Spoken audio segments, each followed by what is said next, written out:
네, 이번 시간에는 프로젝트 인티그레이션 매니지먼트, 프로젝트 통합 관리에 대해서 학습하기로 하겠습니다.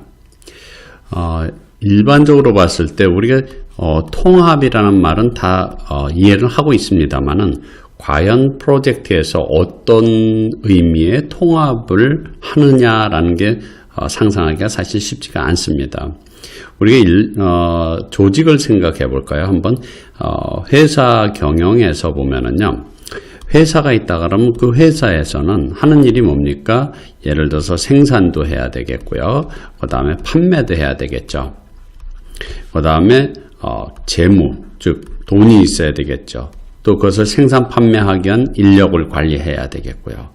이런 것들이 회사에서 일어나는 일들입니다. 그런데 생산만 해서 될 일도 아니고, 또 인력만 있어서 될 일도 아니고, 생산을 하더라도 판매가 돼야지 되는 거고, 또 이런 걸 운영하려면 또 재무적인 뒷받침이 있어야 되겠죠. 즉 회사라는 조직에서는 이 모든 것들이 동시에 다 이루어져야지 되면서 상호 연계성을 갖는 거죠. 생산하는 인력, 판매하는 인력, 생산을 위한 자금, 이런 것들이 서로 통합적으로 이루어져야지 되는 거죠.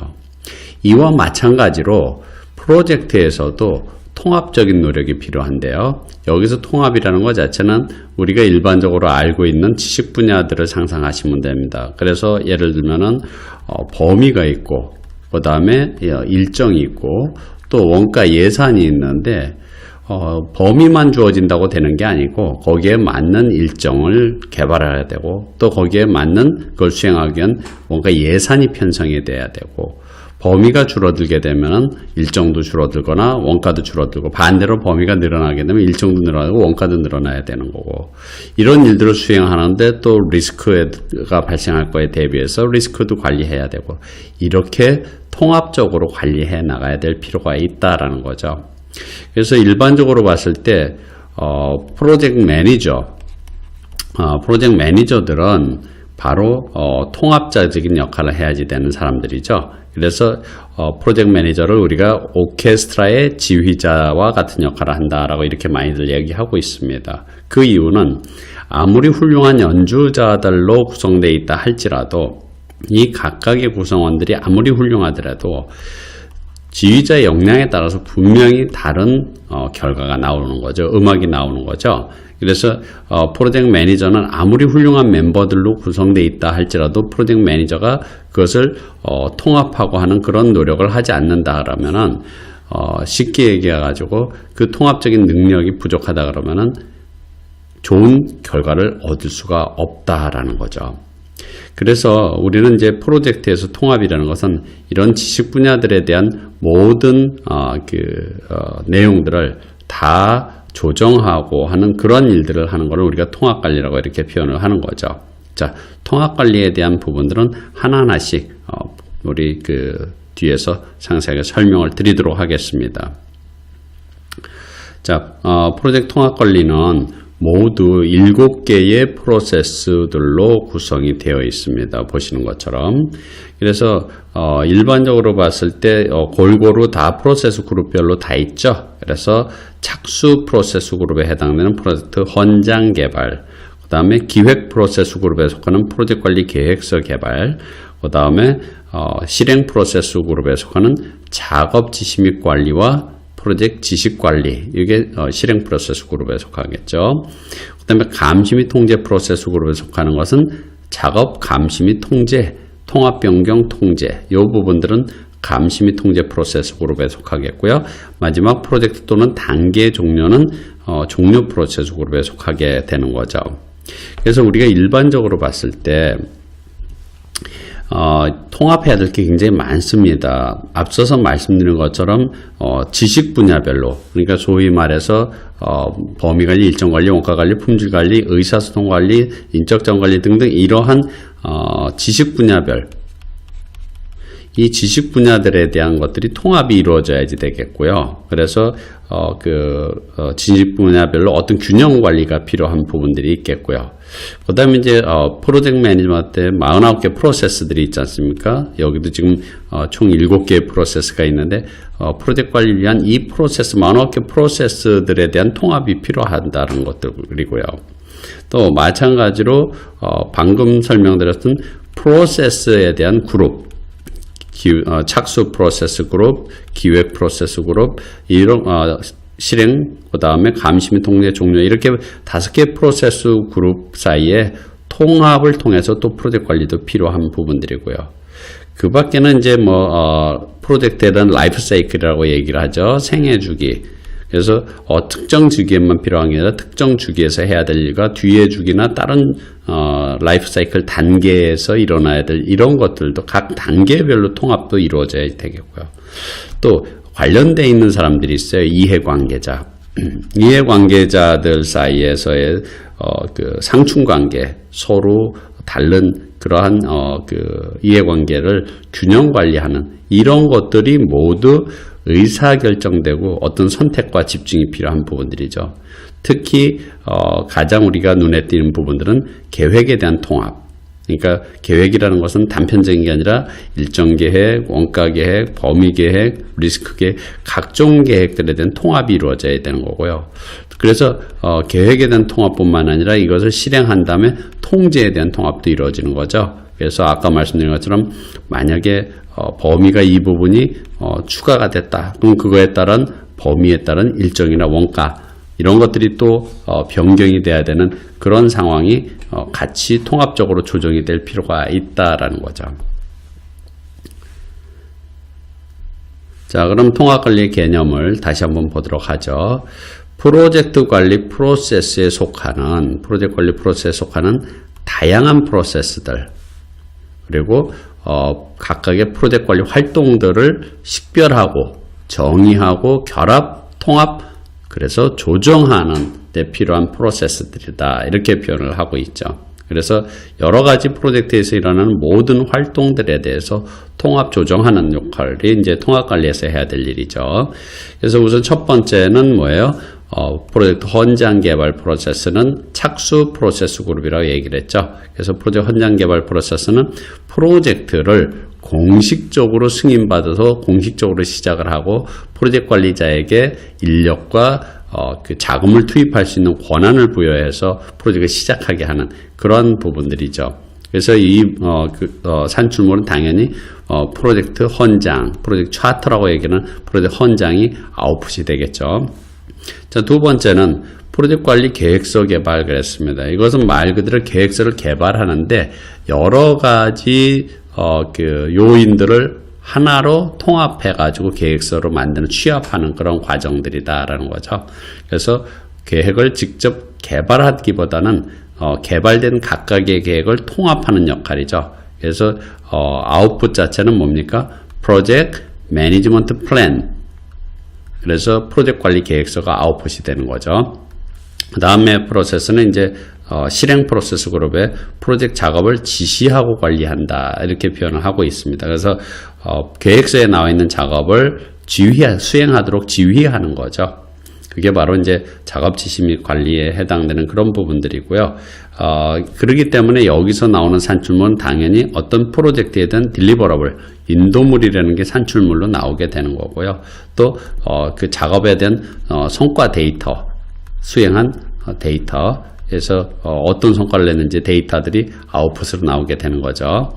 그 다음에 마찬가지 실행 동안에 해야 될 일은 지식관리예요. 프로젝트 지식관리. 그래서 기존 지식을 활용하는 것뿐만 아니라 우리가 수행하는 동안에 나온 새로운 지식을 보존해서 미래에 또 쓸 수 있도록 하는 그런 것들이 되는 거죠. 그래서 여기서는 당연히 산출물이 뭐냐면 교훈관리대장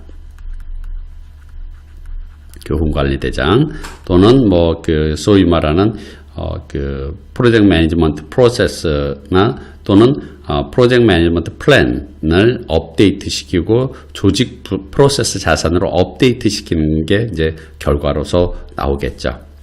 자, 그리고 그 다음은 이제 감시 및 통제 프로세스 독하는데 프로젝트 감시 및 작업 통제 그랬어요.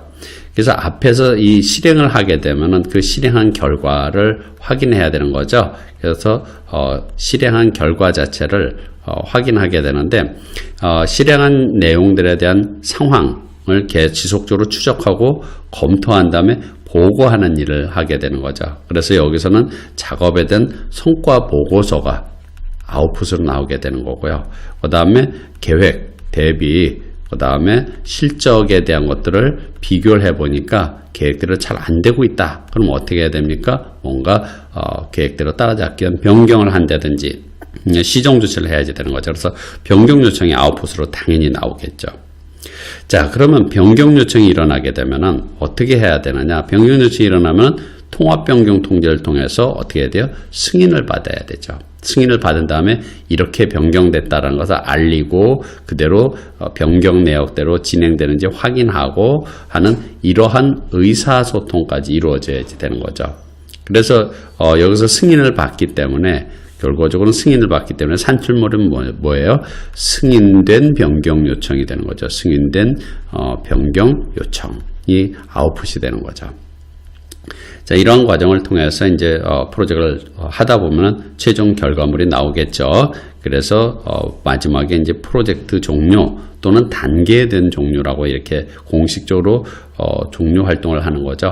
그래서 이 결과물은 당연히 산출물, 즉 프로젝트에 대한 최종 제품이 그 산출물이 되는 거고요. 또 파이널 리포트라고 얘기를 하는 최종 보고서가 아웃풋이 되는 거죠. 그래서 이러한 통합 과정에서는 뭐 그 대표적으로 하는 게 바로 뭡니까? 이런 모든 통합 과정에서 하는 일은 뭐냐면 자원에 대한 통합적인 그런 할당과 그 다음에 이제 일정 원가 품질이 이제 서로 어떤 것들이 더 우선시해야 되는지에 대한 어떤 적절한 균형을 맞춰야지 되는 거고요. 그 다음에 이제 여러 가지 대안을 검토하는 일도 같이 이루어져야 되겠고, 그리고 이제 프로세스를 적절하게 이제 조정하는 일, 그리고 소위 말해서 우리 일정 원가 품질 의사소통 등등 이런 PM 지시 영역들 간의 상호 의존 관계를 관리하는 그런 것들도 통합 관리에서 해야지 될 일이다라고 상상을 하시면 되겠습니다. 자, 그러면은 통합 관리의 이제 핵심 개념을 보면은요, 통합 관리는 프로젝트 매니저의 고유한 영역이다라는 거죠. 그래서 최종적인 책임은 당연히 프로젝트 매니저한테 있는 거고, 프로세스 간의 연결은 이제 반복적으로, 그리고 이제 만약에 변경사항이 발생했다면 프로젝트 관리 계획서를 업데이트하는 거 굉장히 상식적인 일이죠. 그러면은 통합 관리가 뭘 하는 건지 구체적으로 여기 이제 설명을 하고 있는데요. 앞에서 나온 프로세스들을 얘기를 하고 있는 겁니다. 똑같이 먼저 제품의 인도 기한, 그 다음에 프로젝트 라이프 사이클, 편입 관리 계획서가 조율되었는지 확인한다. 그러면 이거는 그 프로젝트를 언제까지 끝내게 되겠다라는 그런 것과 프로젝트 라이프 사이클을 어떻게 정의하겠다라는 거, 언제는 뭘 하고 어느 단계에서 뭘 하겠다, 그리고 어느 시점에서는 어떤 결과를 초래하겠다 등등 이런 것들이 전반적인 내용이다 하면 결국은 뭘 얘기하냐면 앞에서 얘기했던 프로젝트에 대한 헌장, 프로젝트 차트라고 얘기하는 프로젝트 헌장을 개발하는 그러한 일이 바로 여기서 해야 될 일인데요. 프로젝트 헌장에서는 프로젝트 전반적인 그런 내용들을 포함을 하고 있는 거죠. 자, 그 다음에 두 번째는 프로젝트의 목표를 달성하기 위한 프로젝트 관리 계획서를 제공한다. 즉 프로젝트 관리 계획서 개발이라는 그런 프로세스가 있었죠. 두 번째 기획 프로세스 그룹에 그걸 하겠다라는 거고요. 그 다음 세 번째는 필요할 경우에 적절한 지식을 창출하고 그것을 사용할 수 있도록 해야지 된다라는 거죠. 그러면 이거는 뭘 뜻합니까? 앞에서 나왔던 프로젝트 지식 관리를 뜻하는 것이 되겠죠. 그 다음 활동의 성과와 변경을 관리한다. 또는 변경에 관한 통합된 의사결정을 한다. 요거는 뭐냐면 바로 앞에 통합 변경 통제를 수행하는 것을 의미를 하는 거죠. 근데 사실은 이런 통합 변경 통제, 통합 변경 통제 이런 걸 하기 위해서 우선되어야 될 게 뭐냐면은 프로젝트에 대해서 어떻게 진행되고 있는지에 대한 데이터, 그러니까 진척이나 이런 달성한 결과에 대한 데이터를 수집하고 분석하는 이런 일들이 필요하죠. 즉 이게 바로 실행 프로세스 그룹에 속하는 프로젝트 작업 지시 및 관리를 의미하는 거죠. 그럼 그 결과가 나오면은 그 결과를 지속적으로 진행 상황을 측정하고 감시하고 그 다음에 적절한 조치를 수행한다. 즉 감시 및 통제를 하는 거죠. 감시 및 통제. 프로젝트 작업에 대한 감시 및 통제는 그 결과 변경이 필요하다 그러면 통합 변경 통제를 통해서 우리가 승인을 받고 조치를 해야지 되는 거죠. 그 다음에 이제 모든 작업이 완료되면은 작업을 완료하고 계약이나 또는 프로젝트 공식적으로 종료, 또 경우에 따라서 단계의 종료도 포함될 수 있겠죠. 그래서 전환을 관리하는 것, 즉 프로젝트 및 단계된 종료 프로세스를 의미를 하는 거죠.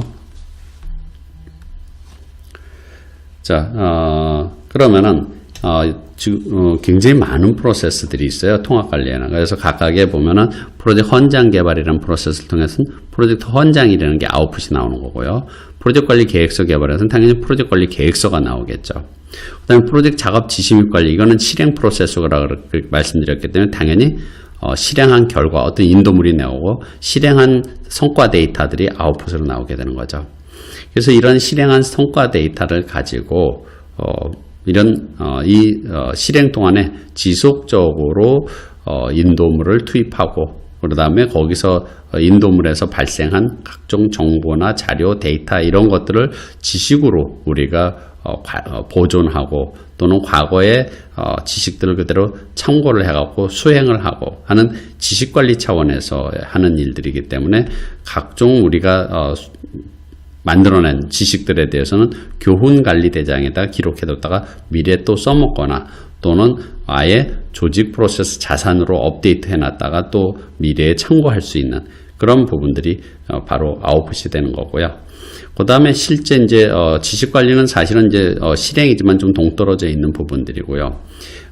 여기서 계획과 그 다음에 실적에 대한 것들 이런 것들을 비교를 하면 뭐 하냐면 바로 비교를 하게 되는데, 그래서 작업 성과 이제 그 정보, 이 작업 성과 정보가 있고 그 다음에 각종 계획이 있어요. 그래서 이 작업에 대한 계획 대비 실적을 가지고 이제 분석을 하게 되는 거죠. 분석을 하게 되면은 그게 하나의 보고서로, 종합적인 보고서로 나오는 거고, 계획 대비 실적에 대한 차이가 제대로 안 될 때 뭔가 시정 조치를 포함한 변경 요청을 하게 되는 거고요. 그 변경 요청은 이리로 가서 승인을 받아갖고 승인된 변경 요청이 되는데 이걸 통합 변경 통제 수행이라고 이렇게 표현하는 거죠. 그 다음에 이제 프로젝트 또는 단계에 대한 종료, 지금까지 계획 대비 결과물들 이런 것들 비교해서 공식적으로 수용을 하고 제품에 대한 것들에 대한 것들을 확인을 하고 최종 파이널 리포트까지 만드는 것을 여기서 그 프로젝트 또는 단계 종료라고 이렇게 표현을 하고 있습니다.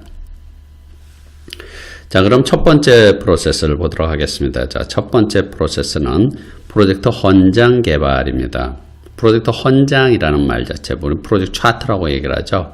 그래서 과거에 실제 그 군주가 다스리던 이런 역사적인 시대에는 국가에서 어떤 큰 사업, 즉 오늘날 얘기하면 프로젝트죠. 프로젝트에서 큰 사업, 국가에서 사업을 하게 되면은 왕의 승인을 받아서 하는, 즉 왕이 이제 차터를 개발하던 그런 시절도 있었죠. 오늘날도 바로 프로젝트에 대한 헌장이라는 것을 개발해서 프로젝트 공식적으로 승인해 주는데, 당연히 이 경영층이나 스폰서의 헌장을 개발을 해가지고 헌장을 발행해서 PM을 임명하고 PM에게 주게 되면 이제 프로젝트가 공식적으로 승인되면서 동시에 사람과 돈을 쓸 수 있는 권한이 생기게 되는 거죠.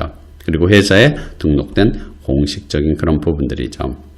그래서 프로젝트 차터에는 기본적으로 뭐냐면 프로젝트에 대한 초기에 우리가 생각할 수 있는 요구사항 이런 것들이 생성이 되고, 그거에 의해서 그 요구사항을 달성하기 위해서 신규 프로젝트가 이제 그 공식화돼서 이제 착수되는 그러한 부분들이 바로 여기서 필요한 부분들이고 일반적인 그런 현상들이고요.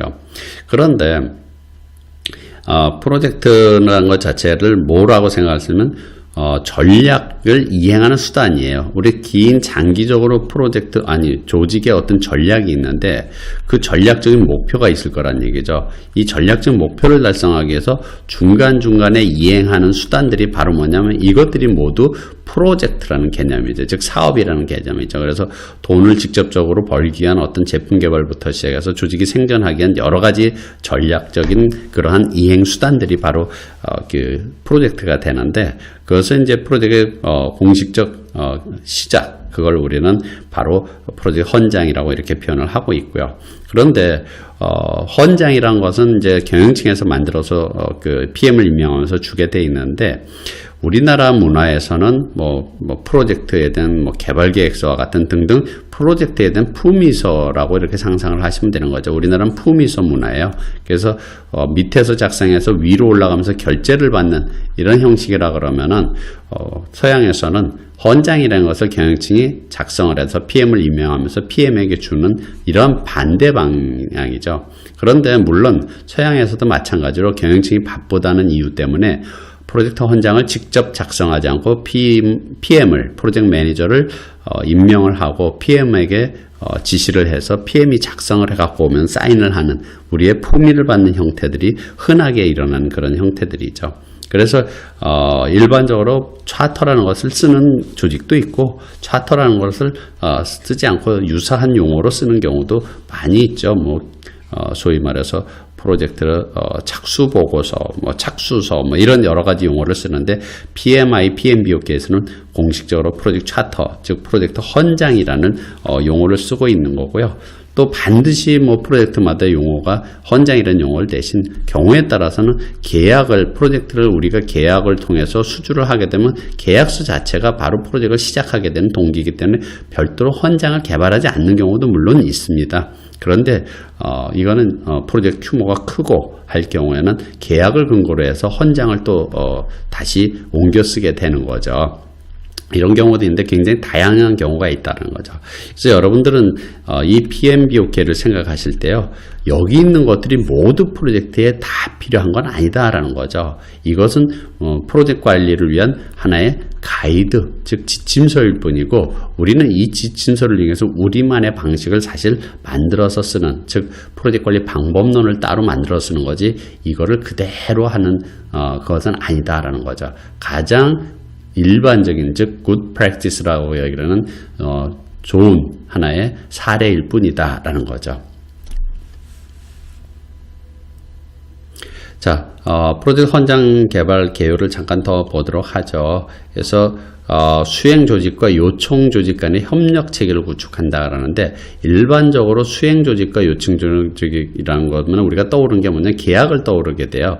계약 체결에 의해서 할 경우에는 이제 고객이, 요청 조직이 바로 우리한테 수행하도록 이런 계약을 체결하는 그러한 방법을 쓰기도 하는데 그것은 이제 공식 계약인 경우고요. 내부적인 프로젝트일 경우에는 예를 들어서 경영층 또는 마케팅, 영업에서 이런 요청을 해가지고 개발부에서 프로젝트를 시작하게 되는데 그런 경우에는 이제 우리가 프로젝트 헌장을 만든다라는 경우죠. 그리고 이제 내부 협약이 있을 수도 있겠고 그냥 구두로 요청이 될 수도 있는 거고 다양한 그런 케이스가 있는 거죠. 그래서 프로젝트 헌장이 승인되면 이제 앞서 말씀드린 것처럼 프로젝트 매니저는 이제 공식적으로 일을 하게 되는데 그래서 프로젝트 매니저는 가급적이면 프로젝트 초기에 임명되는 것을 권장을 하는 거죠. 그리고 가급적이면 프로젝트 헌장이 개발되는 동안에 PM이 임명이 되는 걸 원하고 당연히 계획 시작 전에 임명되어야지 프로젝트에 무난하게 시작할 수 있는 그러한 준비가 된다고 볼 수 있겠습니다. 그럼 프로젝트 헌장은 일반적으로 우리가 경영층이 준다라고 얘기하고 있지만은 공식적으로는 스폰서, 프로젝트에 돈 예산을 승인해주는 스폰서라든지 또는 PMO라든지 또는 포트폴리오 책임자라든지 또는 권한을 이임받은 대표자 또는 어떤 주체에 의해서 착수자와 같은 그런 사람들, 즉 프로젝트 자금을 조달하고 자원을 배정할 수 있는 직위에 있는 사람이 그래서 승인을 해준다. 그리고 그 사람에 의해서 프로젝트 헌장이 개발된다라는 거죠. 작성된다라는 거죠. 그래서 프로젝트 헌장은 계약하고는 틀려요. 어떤 약인이나 금전적 약속. 약인이란 말은 영어로 우리가 consideration이라고 얘기죠. consideration 반대급부를 얘기를 해요. 뭔가 대가를 지불하는 그런 약속 없이 그냥 하기 때문에 계약과 다르다라는 것을 얘기를 하고 있습니다.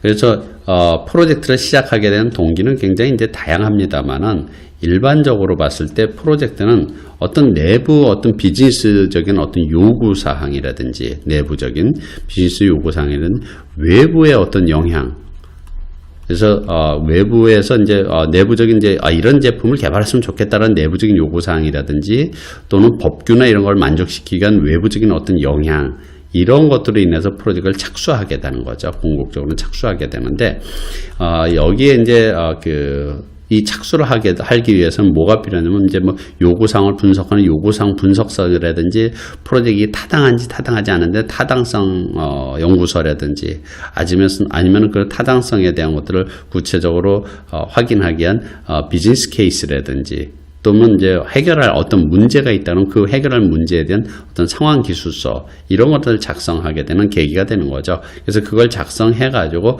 최종적으로 이제 이게 우리가 프로젝트로서 가치가 있다, 해야 될 필요성이 있다라고 했을 때 구체적으로 이제 프로젝트 헌장을 개발하고 하게 되는 거죠. 자, 그래서 ITO를 보면은 기본적으로 우리 프로젝트 차터라는 것을 개발하기 위해서 초기 사업에 대한 분석을 하는 비즈니스 케이스라든지 프로젝트 동안에 또는 프로젝트 이후에 어떤 편익을 얻을지에 대한 편익관리 계획서를 통해 가지고 이러한 여러 가지 도금 기법을 이용하게 되는데 대표적인 것들이 바로 뭐냐면 뭐 전문가 판단이나 또는 미팅을 통해서 한다라는 거죠. 그래서 통합관리에서는 거의 이 두 가지는 공통으로 들어가는 도구 및 기법에 해결되는 거고, 그래서 미팅을 통해서 차트를 개발한다. 그러니까 미팅을 통해서 직접 개발한다기보다는 이제 뒤에서 설명드리겠지만 이제 미팅이라는 것을 통해서 결정하고 의사결정하고 하는 여러 가지 사항들이 만들어진다라고 보시면 되겠습니다. 자, 프로젝트 헌장 개발에 대한 데이터 흐름도는 좀 더 상세한 그림을 보면서 설명을 드리도록 하겠습니다.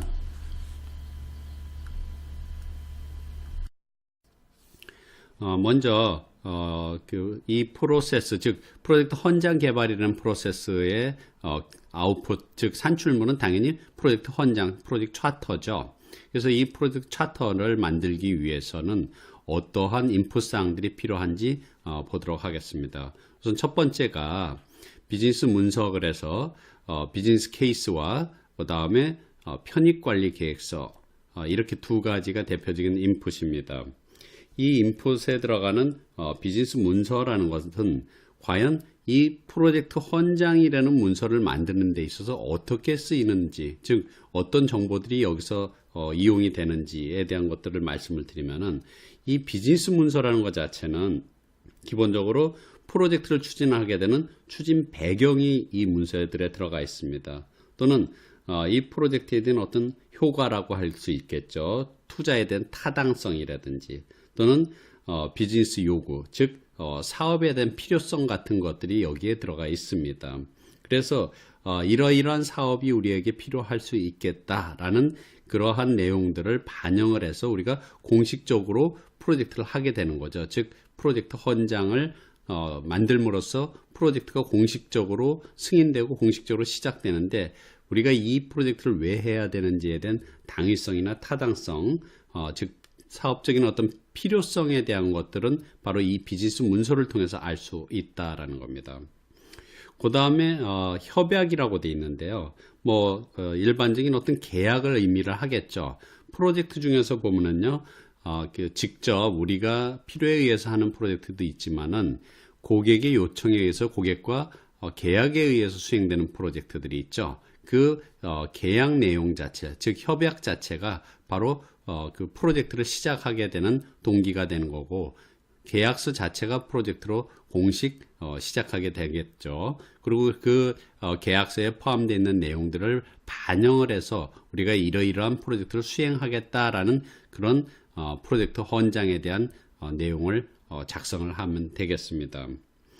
그 밖에는 이제 기업 환경 요인이라든지 조직 프로세스 자산은 일반적인 그러한 사항들이니까 여기서는 설명을 생략하기로 하겠고요.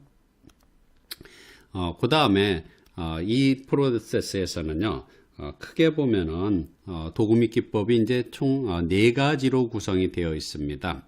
첫 번째가 전문가 판단, 그 다음에 데이터 수집, 그래서 브레인스토밍이나 핵심 전문가 그룹 인터뷰에 의한 방법으로 데이터를 수집할 수가 있겠고요. 그 다음에 대인관계 및 팀 기술, 그래서 갈등 관리, 촉진, 회의 관리 이렇게 있고요. 마지막 회의, 즉 우리가 플래닝 미팅과 같은 또는 킥오프 미팅과 같은 이런 회의를 통해서 프로젝트 헌장을 개발할 수 있겠다라고 볼 수 있겠습니다. 자, 그러면은 이 프로젝트 헌장이라는 아웃풋, 이 산출물들은 굉장히 많은 곳에서 쓰여지게 됩니다. 이 아웃풋 자체가 나오게 되면은 굉장히 다양한 지식 분야, 다양한 프로세스에서 보시는 것처럼 사용을 하게 되는데 하나하나 그럼 보도록 하겠습니다. 우선 첫 번째는 4.2 프로젝트 관리 계획서 개발입니다. 이 프로젝트 관리 계획서를 개발하는 데는 당연히 프로젝트 헌장이 적극적으로 쓰여지게 되는 거죠. 프로젝트가 기본적으로 승인이 되고 나면은 그 승인된 것을 근거로 해갖고 우리는 뭘 만들어야 돼요? 계획을 수립하게 되는 거죠. 프로젝트 계획을 수립하게 되는 거죠. 그래서 4.2의 프로젝트 관리 계획서를 개발하게 되는데요. 이 프로젝트 헌장에 나와 있는 프로젝트 유형이라든지 이러이러한 프로젝트라는 개괄적인 설명이 있겠죠. 그 다음에 복잡성, 그리고 이제 프로젝트에 대한 전반적인, 즉 우리가 일반적으로 상위 수준의 정보라고 이렇게 표현을 하는데 실제 프로젝트 헌장에 들어있는 개략적인 프로젝트에 대한 내용, 즉 상위 수준의 정보를 보고서 이 프로젝트 계획서를 개발할 때 관리 수준이나 관리 방법을 결정하게 되는 거죠. 만약에 헌장을 보고서는 이 프로젝트가 굉장히 중요하고 상당히 복잡한 프로젝트다 그러면은 상세하게 관리를 해야 되는 관리 수준도 결정을 해야지 되겠고요.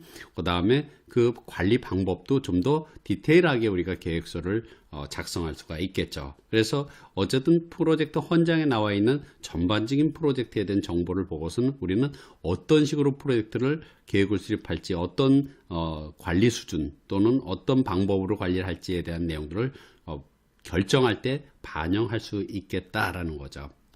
자, 그 다음에는 기본적으로 이제 프로젝트 4.7에서 프로젝트 또는 단계 종료라고 이렇게 표현을 하고 있는데요. 마지막에 프로젝트를 끝내든지 또는 프로젝트 각각의 라이프 사이클 단계가 끝날 때 우리는 종료 프로세스를 수행을 하게 되는데요. 이때는 프로젝트 헌장이 과연 왜 필요하냐가 하는 문제예요. 이때는 어떻게 쓰이냐 하면은 프로젝트가 성공했는지 실패했는지, 즉 프로젝트에 대한 성공 기준을 판단하는데 이 프로젝트 또는 단계에 대한 종류에서 쓰이는 거죠. 그래서 이번 단계가 성공적으로 완료됐는지, 우리 프로젝트 성공적으로 완료됐는지에 대한 여부를 판단할 수 있는 성공 기준. 그 다음에 이 프로젝트에서 요구사항들, 승인 요구사항들이 있죠. 그래서 실제 요구사항들 중에서는 이러이런 부분들은 사전에 승인을 받아라 라고 하는 그런 승인 요구사항들이 있고 그 승인 요구사항들은 누구누구라는 승인권자에 의해서 승인을 하게 됩니다. 그래서 이 프로젝트가 완료되면은 이러이러한 부분들이 승인을 받고 승인권자로부터 최종적으로 완료됐음, 즉 프로젝트 완료 여부를 판단할 수 있는 승인 요구사항이 헌장에 들어갈 수 있기 때문에, 그래서 프로젝트 헌장을 참고해서 이 4.7이라는 프로젝트 또는 단계 종료라는 프로세스를 이 헌장이 필요한 거죠. 그 다음에 5.2에 보면 요구사항 수집이라는 프로세스에서도 프로젝트 헌장이 필요하다 이렇게 표현을 하고 있는데요. 자, 요구사항 수집에서는 왜 필요하냐면 당연히 이 프로젝트 헌장에는 실제 높은 수준의 상위 수준의 요구사항들이 있기 때문에 그 상위 수준의 상위 수준의 요구사항들 자체를 어디다 반영하느냐? 즉 요구사항을 수집하는 데다가 반영을 한다라는 거죠. 이런 요구사항을 같이 포함시킨다라는 거죠. 물론 범위관리에서 프로젝트를 요구사항을 수집할 때는 여러 프로젝트의 요구사항들을 여러 경로나 여러 내용들을 모두 다양한 카테고리별로 수집을 하게 되는데, 그 중에 하나가 바로 프로젝트 헌장에는 프로젝트의 중요한 요구사항들이 포함될 수 있기 때문에 그것을 참고한다라는 거죠. 그래서 그 요구사항이 수집이 되면 당연히 어디로 넘어가냐면 범위 정의, 즉 프로젝트에 대한 범위 기술서라고 얘기를 하죠. 프로젝트 범위 기술서를 작성하는 이 프로세스가 바로 범위 정의 프로세스인데요. 이 범위 정의 프로세스에서 나오는 이 범위 기술서에는 높은 수준의, 즉 상위 수준의 프로젝트에 대한 설명이 들어갑니다. 또 이 프로젝트는 무슨 프로젝트를 하는 그 내용이다라는 프로젝트 설명뿐만 아니라 이 프로젝트를 통해서 나와야 될 결과물, 즉 제품은 어떠한 제품이 만들어진다라는 제품에 대한 특성도 이 범위 기술서에 설명이 들어가야 되겠고요. 또 이 프로젝트 결과물이 완성으로 된 걸로 인정받기 위해서는 승인된 요구사항들이 같이 포함이 돼야 되는 거죠. 그래서 이러이러한 부분들이 요구사항들이 완성됐음을 승인을 받아야 되는데, 그런 내용들이 모두 이 범위 기술서에 포함이 되는 거죠. 그 밖에 이제 필요로 한 부분들에서 보면은 요 나머지 부분들은 이제 공통사항이 있고요. 우선 특별한 부분들만 먼저 설명을 드리죠. 여기 보면은 프로젝트 13.2 이해관계자 참여계획 수립 그랬는데요. 과연 이 프로젝트 헌장이 이해관계자 참여계획 수립에 왜 필요하냐라는 그러한 부분들을 생각한다면은, 프로젝트에 대한 목적이나 목표, 그리고 이제 프로젝트에 대한 성공 기준, 이런 것들이 프로젝트 헌장에 표시가 되어 있는데요. 기술되어 있는데, 과연 그 목적이나 목표 성공 기준이 높으냐 낮으냐, 어떤 목적을 갖고 있느냐, 어떤 목표를 갖고 있느냐에 따라서 이 이해관계자들에 대한 참여 정도를 어느 정도 참여시키고 누구를 참여시킬 것인지에 대한 것들을 결정하는데, 계획을 수립하는데 이용된다라고 이렇게 볼 수가 있는 거죠. 마찬가지로 이 이해관계자 참여계획 수립 전에 우리 프로젝트 프로세스 그룹 중에서 보면 착수 프로세스 그룹에서는 뭘 하냐면은 첫 번째가 이해관계자들을 식별하는 프로세스를 함께 갖게 됩니다. 우리 프로젝트에서 어떤 이해관계자들이 있는지에 대한 이해관계자 목록을 만들게 되는데요. 이때 이해관계자 목록을 만들 때 이 프로젝트 헌장, 프로젝트 차터에는 주요 이해관계자들에 대한 목록이 일부 들어갈 수 있겠고, 또 그들이 어떤 책임을 갖는지에 대한 것들도 거기에 표시될 수 있다라는 거죠. 다시 말씀드리면은 프로젝트 헌장에는 우리 프로젝트의 프로젝트 매니저는 누구고, 주요 부분의 멤버들은 이러이러한 사람들이 프로젝트에 투입될 것이다 라는 것을 여기에 명시를 할 수가 있거든요. 그래서 전체 이해관계자들이 아닌 일부 중요한 이해관계자들의 명단을 이 프로젝트 헌장을 통해서 얻을 수 있기 때문에, 그래서 프로젝트 헌장이 필요하다고 볼 수가 있겠습니다. 그 밖에 이제 나머지 부분들은 이제 뭐가 있느냐 하면은 보시는 것처럼 프로젝트 범위관리 계획 수립, 그 다음에 일정관리 계획 수립, 원가관리 계획 수립, 품질관리 계획 수립, 자원관리 계획 수립, 의사소통관리 계획 수립, 리스크관리 계획 수립, 조달관리 계획 수립.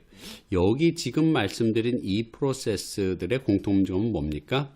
관리 계획을 수립하는 겁니다. 각 지식 분야에 대한 관리 계획을 수립하는데, 대표적으로 일정이나 원가, 범위 이런 부분들에 대한 관리 계획, 즉 그런 지식 분야를 어떤 식으로 관리할지에 대한 관리 방법이나 절차, 기준 이런 것들이 명시되는 것을 우리는 관리 계획이라고 이렇게 표현을 하죠. 그래서 과연 이런 관리 계획들을 수립하는데 과연 이 프로젝트 헌장 자체가 왜 필요로 하는지에 대한 것들을 우리는 생각해 볼 필요가 있다라는 거죠. 그 이유는 뭐냐면요.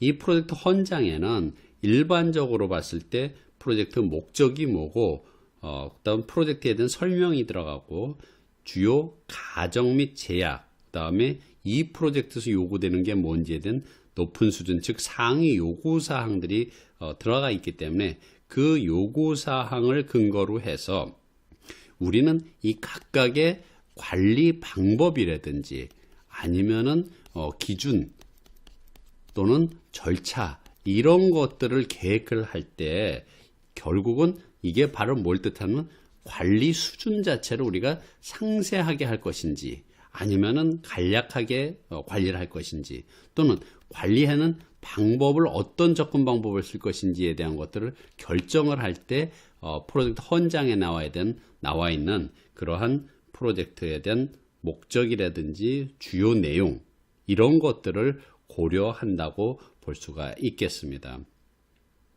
그래서 이 프로젝트 헌장 개발이라는 프로세스는요, 기본적으로 프로젝트를 공식적으로 승인해주는 프로세스다. 그래서 그 프로젝트를 그 PM을 임명하면서 PM에 의해서 프로젝트를 수행할 수 있도록 경영층 또는 스폰서가 프로젝트를 승인해주는 문서를 발행하는 프로세스. 그걸 우리는 프로젝트 헌장 개발이라는 프로세스죠. 자, 그러면은 하나하나씩 그 인풋, 툴스 앤 테크닉 아웃풋 하나하나씩 보도록 하겠습니다. 먼저 그 프로젝트 헌장을 개발하기 위한 첫 번째가 비즈니스 문서입니다. 비즈니스 문서에는 비즈니스 케이스와 편입관리 계획서가 있는데요. 이건 뭐냐면 이제 비즈니스 문서라는 건 우리 프로젝트 초기에 프로젝트를 시작하게 되는 그런 문서들이죠. 그래서 일반적으로 보면은 그 비즈니스 문서를 통해서 우리는 프로젝트에 대한 추진 배경을 알 수 있다든지 아니면은 어떤 효과, 즉 투자 타당성에 대한 것들을 우리가 확인할 수 있다든지 비즈니스 요구사항, 즉 사업에 대한 필요성과 같은 비즈니스 요구사항을 파악하는 데 쓰는 게 이제 비즈니스 문서죠. 그 중에 첫 번째가 바로 뭐냐면 비즈니스 케이스예요. 자, 비즈니스 케이스는 프로젝트 헌장 작성하는데 사용되는 그 문서죠. 그래서 비즈니스 문서는 이제 그 비즈니스 케이스 또는 유사한 문서가 여러 가지가 종류가 있을 텐데 여기서는 이제 비즈니스 케이스를 이렇게 얘기를 들고 있습니다. 그래서 이 프로젝트의 우리가 최종 결과물 자체가 실제 그 적절한 투자가 필요한 그런 부분들을 파악하기 위한 그런 부분들이죠. 그래서 어떤 추진 배경이나 기대 효과를 판단하는데 사용할 수 있는 그런 부분들이고요. 그다음에 이제 여기 보면은 이제 프로젝트 타당성 확인과 그다음에 그 프로젝트 범위 설정에 필요한 근거로서 비즈니스 요구 사항, 그 다음에 비용 및 편입 분석 자료가 포함된다. 그래서 이 정도 코스트를 들여서 이 정도 우리가 어떤 베네핏을 얻을 수 있다라는 그러한 내용이 들어가 있는 게 이제 비즈니스 케이스죠. 그래서 비즈니스 케이스를 하게 되는 이유는 왜 하게 되냐면 사실은 비즈니스 케이스를 한다는 것 자체가 프로젝트 사업을 할 것이니 하게 되는 이제 동기를 프로젝트를 착수하게 되는 그러한 이유가 되는데 시장에서 예를 들어 수요가 있다. 이러이러한 제품이 시장에서 수요가 있다. 이럴 경우에 이제 우리가 그 프로젝트를 하게 되는 동기가 되는 거고요. 또는 이제 조직에서 우리도 이러한 내부적인 이런 이유 때문에 이러한 프로젝트를 해야 되겠다. 내부적인 어떤 프로세스 개선을 해야 되겠다. 이런 프로젝트가 있을 수가 있겠죠. 또 계약에 의해서 수행되는 케이스의 경우는 고객의 요청에 의해서 그래서 수주를 통해서 하는 경우가 이제 대표적으로 이제 고객 요청에 의한 프로젝트죠. 또 기술 발전에 따른 프로젝트. 예를 들면은 메모리가 발전되면서 거기에 맞는 전자제품이 계속 개발돼야 될 필요가 있는 그런 경우도 이제 프로젝트를 하게 되는 거고요. 또 법률 요구 사항, 예를 들면 배출가스 기준이 강화됐다. 그럼 거기에 맞는 새로운 자동차를 개발해야 된다는 이런 것들이 있을 수가 있겠고요. 그 밖에는 이제 생태학적으로 우리가 영향을 미치는 문제 때문에 발생하는 프로젝트라든지 또는 사회적인 요구에 의해서 하는 그런 프로젝트들도 하나의 이 프로젝트를 시작하게 되는 동기고 비즈니스 케이스를 만들게 되는 동기가 되는 그런 부분들이죠. 자, 두 번째 인풋에는 뭐냐면 이제 협약이에요. 만약에 이제 앞에서도 말씀드렸던 것처럼 실제 이제 그 프로젝트의 어떤 이유 때문에 프로젝트 헌장을 그대로 개발하는 프로젝트를 승인받는 이런 경우가 있는가 하면은 그냥 구두로 해가지고 프로젝트를 공식적으로 공식화하는 이런 경우도 있을 수 있다는 거죠.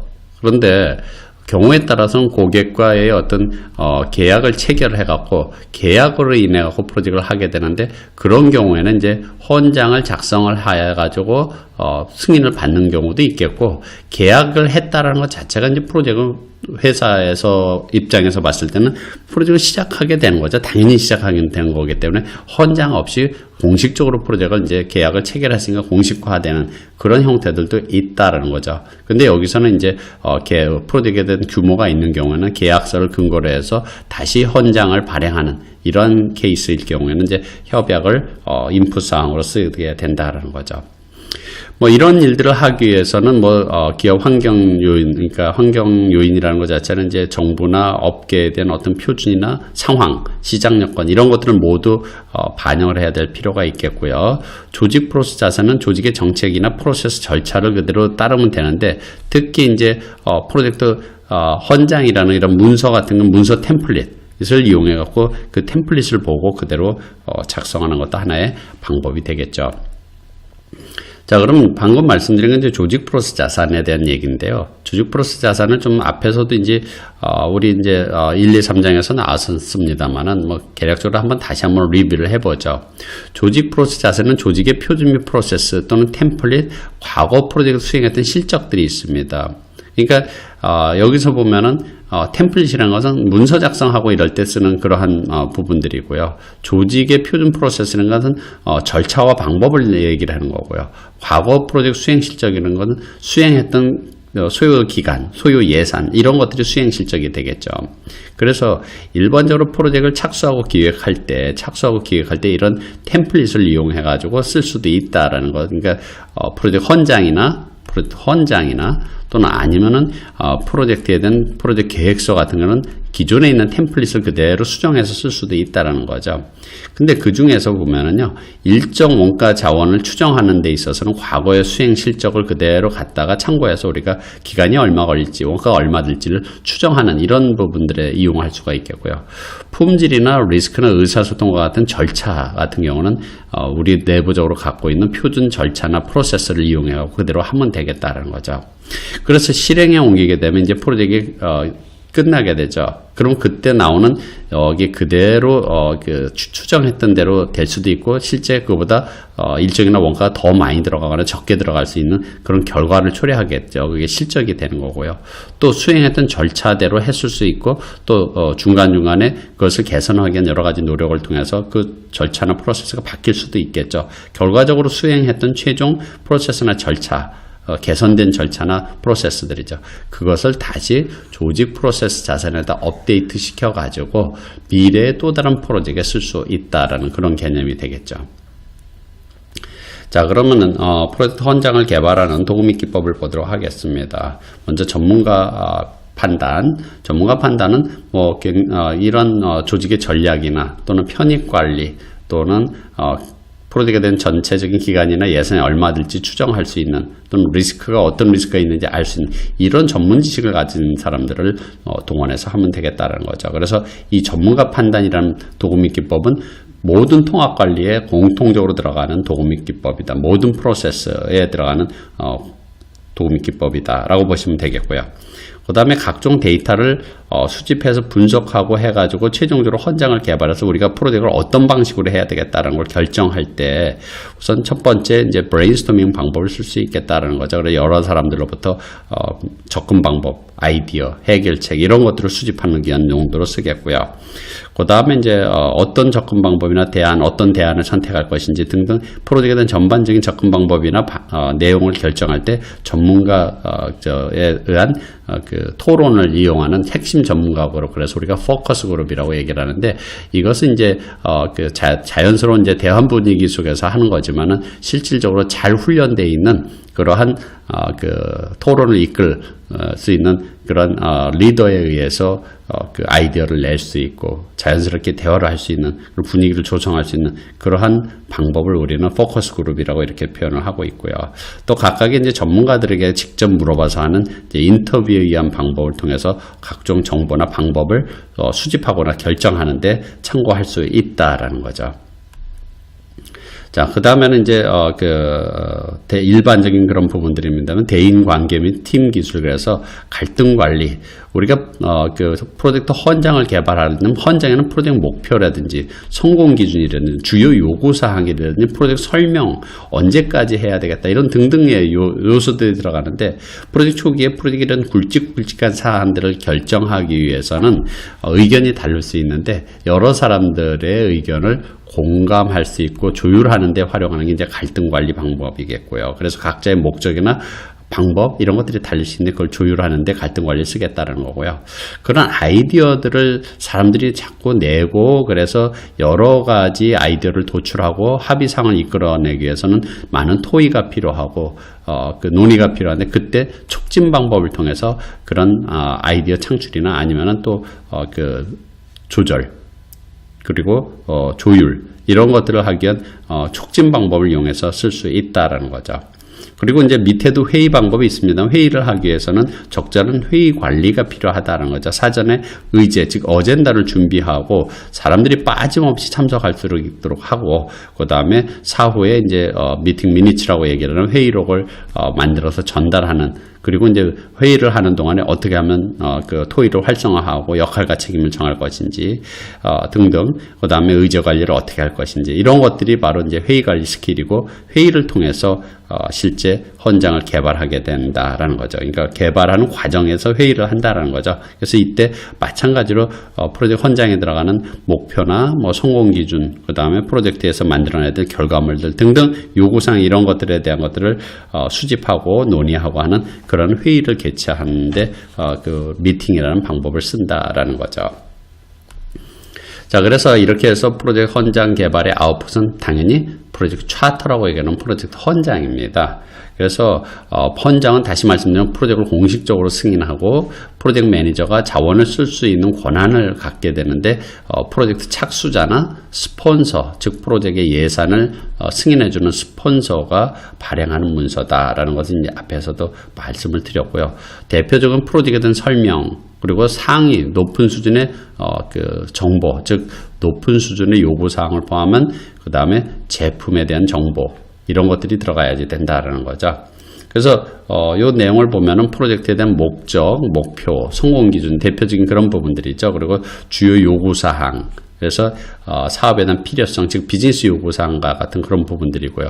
그리고 프로젝트를 통해서 우리가 도출해내야 될 그 프로젝트 내용뿐만 아니라 주요 인도물들 그런 것들이 있겠고 계략적인 리스크, 그 다음에 언제까지 해야 될 것이냐에 대한 그런 계략적인 일정, 그 다음에 주요 이해관계자 목록이라든지 그 다음에 경영층에서 요구하는 승인 요구사항, 이 프로젝트를 성공하려면 적어도 이 정도 돼야 되겠다라는 요구사항이 있어야지 된다든지 이런 것들이 필요하겠고요. 그 다음에 프로젝트를 완료하기 위해서는 종료하기 위해서는 이러이런 그 내용들을 충족해야지만이 종료할 수 있겠다. 기타 이제 프로젝트 매니저가 누구다라는 것도 거기에 헌장에다 표하겠고 그다음에 그 사람한테 부여되는 업무나 권한까지 위임된 권한까지도 거기다 명시를 해야지 되겠고 마지막에는 이제 그것을 승인하는 스폰서나 그 착수자의 이름과 사인 권한까지 이렇게 들어가면 되겠죠. 그리고 이제 일반적으로 봤을 때 우리가 헌장을 개발하건, 그러니까 착수를 할 때 헌장을 하건 아니면은 플랜, 그렇게 계획을 개발하던 간에 이러한 많은 뭐 차터도 물론 계략적인 계획이나 마찬가지죠. 계략적인 계획이나 마찬가지인데 이런 것들을 하려면은 이제 여러 가지 가정을 해야지 되는 거죠. 그래서 우리는 뭐 시간에 대한 어떤 제약이 있다든지 예산에 대한 제약이 있다든지 그런 제약도 기록할 필요가 있겠고요. 우리는 예를 들면 이 프로젝트는 전부 우리가 수행하지 않고 통째로 외부 업체에다가 하청 주는 것으로 가정한다. 이런 중요한 가정사항들이 있을 수가 있다라는 거죠. 그래서 그런 것들도 가정사항 기록부에다가 기록을 해둬서 추후에 그 가정에 이런 가정과 제약에 의거해서 헌장이 개발됐고 계획이 수립됐다라는 것들을 우리가 지속적으로 관찰하고 확인하기 위한 그런 부분들이죠. 그래서 여기서 나오는 이제 중요한, 그러니까 상위 수준의, 높은 수준의 전략적 또는 운영상의 어떤 가정이나 제약이 있다든지, 그 다음에 이제 프로젝트 시작하기 전에 이제 비즈니스 케이스 같은 그런 데 명시된 내용들을 그대로 프로젝트 차트에다 반영을 하는 거죠. 그래서 예를 들면은 기술 사양, 산정치, 일정, 리스크 이런 모든 것에 대한 주요 내용들을 모으다 보면 이제 수립을 하다 보면 그런 것들이 나오게 되는데 그런 것들도 모두 헌장에다 반영을 하고 또 반영하는 과정에 전제됐던 그러한 내용들을 그 가정사항 기록부에다가 명시를 해야지 되는 거죠. 네, 통합관리의 두 번째 프로세스는 프로젝트 관리 계획서 개발입니다. 자, 프로젝트 관리 계획서 개발은 여기 보시는 것처럼 모든 계획서의 구성 요소들을 하나의 통합된 프로젝트 관리 계획서로 취합하는 프로세스다. 이렇게 표현을 하고 있습니다.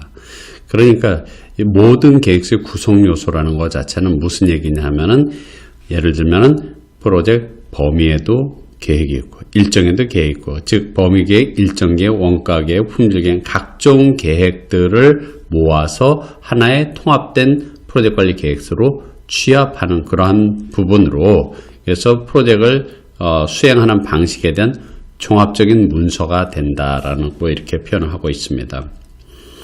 자, 프로젝트 관리 계획서는 프로젝트를 주로 이제 실행하는 거지만은 그 밖에는 감시 방법, 통제, 종료하는 방법까지 주로 이제 실행에 대한 것들이지만은 나머지 감시, 통제, 종료하는 방법까지 모두 거기다가 표현을 하고 있는데 다시 강조드리면은 이 프로젝트 관리 계획서 개발이라는 이 프로세스는 세부 계획을 직접 개발하는 것이 아니고 각 부분의 계획을 통합하는 그러한 프로세스입니다. 그러니까 모은 걸 단순하게 통합하는 거죠. 계획서는 상세하게도 할 수 있고 개략적으로 할 수 있지만은 프로젝트에 따라 그거는 이제 각각 다르게 만들어져야 되는데 프로젝트 관리 계획서의 물론 일부분이 될 수 있겠지만 프로젝트 관리 계획서는 프로젝트의 실행에 대한 기준이 되고 또 프로젝트에 대한 성과를 측정하는 기준이 되어야 된다라는 거죠. 그래서 최소한도 범위에 대한 기준, 시간에 대한 기준, 원가에 대한 성과 기준이 될 수 있어야 된다는 거죠. 그래서 얼만큼 범위에 대한 성과를 내고 있는지, 시간에 대한 성과가 어느 정도 되는지, 원가 예산에 대한 성과가 어느 정도 되는지 실행을 측정하기 위한 기준 계획, 그걸 우리가 이 프로젝트 관리 계획서에 포함해야지 된다라는 거죠. 그런데 우리가 그 성과를 측정하기엔 기준 계획을 기준선, 즉 베이스라인이라고 이렇게 표현을 하고 있습니다만은 그 전에는 프로젝트 계획이라는 것 자체는 점진적인 구체화를 통해서 이렇게 점점 구체화되는 과정을 거치게 되는 거죠. 그래서 그 전에는 계속적으로 우리가 업데이트하고 구체화될 수 있지만은 어느 순간에선가는 분명히 이 하나 자체가 이 부분이 기준선으로 확정이 됐다. 그러면 그때부터는 함부로 바꿀 수 없다는 거죠.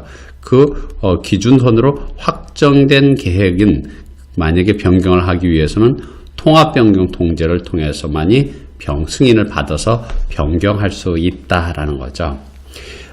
그래서 통제하고 승인의 반복적 업데이트로 우리가 점진적인 구체화를 하되 기준선으로 확정된 이후에는 통합변경 통제를 통해서 승인을 받아야만 된다라는 거죠. 자, 그래서 프로세스의 ITO를 보면은 말 그대로 프로젝트 관리 계획서 개발은 프로젝트 관리 계획서가 만들어지는 거고요. 이때 이제 앞에서 발행됐던 프로젝트 승인됐던 프로젝트 헌장은 물론이고 각종 계획들을 통합한다 그랬죠. 기타 프로세스 산출물, 즉 일정 관리, 일정 계획, 원가 계획, 범위 계획, 품질 계획 등등 이렇게 모든 계획 프로세스의 산출물들을 통합해서 통합된 프로젝트 관리 계획서가 만들어진다라는 거죠. 그래서 여러 가지 데이터 수집 기법을 통해서 그리고 플래닝 미팅을 통해서 만들어진다고 보시면 됩니다. 그래서 프로젝트 관리 계획서 개발에 대한 데이터 흐름도는 좀 더 상세한 그림을 보면서 설명을 드리도록 하겠습니다. 자, 두 번째는 프로젝트 관리 계획서 개발입니다. 프로젝트가 승인하게 되면은 이제 본격적으로 PM에 의해서 프로젝트 계획을 수립을 해야지 되는 거죠. 그래서 PM에 의해서 프로젝트 계획을 수립하는 프로세스를 우리는 프로젝트 관리 계획서 개발이라고 표현하고 그 산출물은 프로젝트 매니지먼트 플랜이라고 얘기를 하는 프로젝트 관리 계획서입니다. 이 프로젝트 관리 계획서를 개발하는 프로세스는 실제 계획을 수립하는 거라기보다는 모든 계획서, 뭐 일정 계획, 원가 계획, 품질 계획, 범위 계획, 의사소통 계획, 리스크 계획, 각종 계획서에 대한 것들을 우리는 하나하나의 구성 요소라고 얘기를 하고 그 모든 계획서의 구성 요소를 정확하게 정의하고 준비해 가지고 통합해서 즉 모아서 조정을 하고 궁극적으로는 하나의 통합 프로젝트 관리 계획서에 취합하는 프로세스다라는 거죠. 다시 말씀드리면 계획서를 여기서는 직접 작성하는 게 아니라 각각의 세부 계획을 취합해서 통합하는 그러한 통합된 프로젝트 관리 계획서를 만드는 프로세스입니다. 그래서 모든 프로젝트 작업의 기준과 작업의 수행 방식을 정의하는 종합적인 문서가 바로 이 프로젝트 관리 계획서죠. 물론 이 프로세스는 프로젝트 동안에 한 번 수행되든지 아니면 미리 정해진 시점에 수행하는 거라고 이렇게 생각하시면 되겠습니다. 자, 그러면은 이 프로젝트 관리 계획서를 작성하기 위해서는 어떠한 문서들이 참고돼야 되느냐 하는 그런 부분들이 참고돼야 될 문서들은 우리 인풋이라고 이렇게 표현을 하죠. 그래서 왼쪽에 있는 것들을 우리는 인풋이라고 이렇게 표현을 하고 있습니다. 먼저 필요로 한 부분들은 프로젝트 헌장 개발이라는 프로세스의 프로젝트 차터, 즉 프로젝트 헌장이죠. 이게 바로 뭐냐면 승인된 거예요. 그래서 스폰서나 경영층으로부터 PM이 에게 이러이러한 프로젝트를 이런 내용으로 수행해라 라고 승인을 해주면서 일종의 임무를 부여하는 그런 문서죠. 그래서 실제 여기는 당연히 프로젝트 계획을 수립할 때 꼭 필요한 문서죠. 여기서 수행하고자 하는 이 경영층의 지시사항이나 이런 것들이 들어가 있는데 궁극적으로는 프로젝트 유형이 어떻게 되고 그 다음에 어느 정도 복잡한 프로젝트인지에 대한 것들을 고려를 해서 우리가 프로젝트 관리 계획서를 작성을 하게 되는 거죠.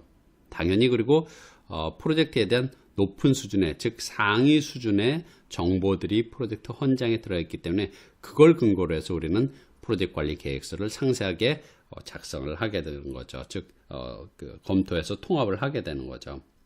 그리고 여기 보시면은 기타 프로세스에 대한 산출물 이렇게 표현을 하고 있는데 이거는 뭐냐면은 프로젝트에서 보면 우리는 프로젝트 분야가 지식 분야가 뭐 10개의 지식 분야가 있죠. 그래서 물론 통합 관리, 범위 관리, 일정 관리, 원가 관리, 품질 관리, 의사소통 관리, 인적 자원 관리, 리스크 관리, 조달 관리 뭐 이렇게 우리 이해관계자 관리까지 총 10개가 있는데 지금 여기서 다루는 통합관리 외에 9개의 지식 분야가 있는데 그 각각의 부분들이 다 우리는 계획을 갖고 있겠죠. 즉 임의의 기준선 또는 구성 요소 계획서라고 이렇게 표현을 하고 있는데 범위 계획, 범위 기준선 또는 일정이나 원가에 대한 계획, 확정된 계획으로서 우리 기준선이 있겠고요. 기타 범위 관리 계획, 일정 관리 계획, 원가 관리 계획, 품질 관리 계획, 의사소통 관리 계획 등등 이런 각종 관리 계획들과 같은 구성 요소 계획서들이 있습니다.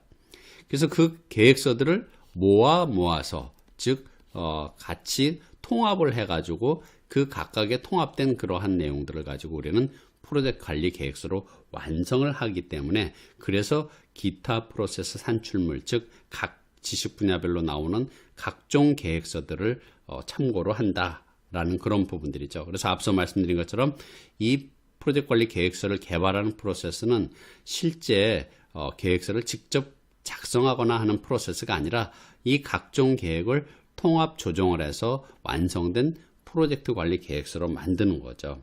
그래서 이 프로젝트 관리 계획서 자체는 프로젝트에 대한 모든 계획, 실행, 통제, 종료를 하는 프로세스들에 대한 내용들을 들어가는 거죠. 즉 프로젝트를 어떻게 각각의 분야별로 어떻게 계획하고 실행하고 통제하고 종료할지에 대한 모든 방법들을 이 프로젝트 관리 계획서에다가 포함한다라고 이렇게 생각하시면 되겠습니다.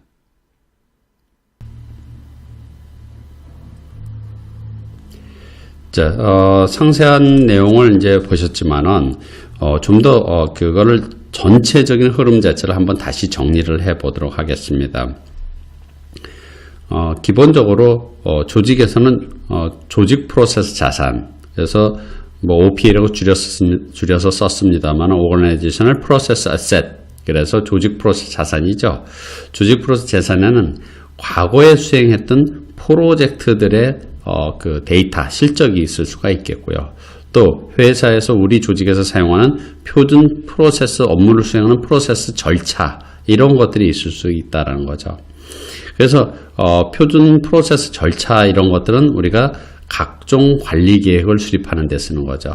땡땡 관리 계획 그랬는데요. 이 땡땡 관리 계획은 것은 일정 관리 계획, 원가 관리 계획, 품질 관리 계획 등등 각종 관리 계획인데, 그것을 관리하는 방법을 계획하는 거죠. 방법이라든지 절차라든지 아니면은 기준이라든지 이런 것들을 계획하는 건데, 우리가 갖고 있는, 우리 조직이 갖고 있는 표준 프로세스 절차서를 그대로 갖다가 적용을 하면 되는 거죠.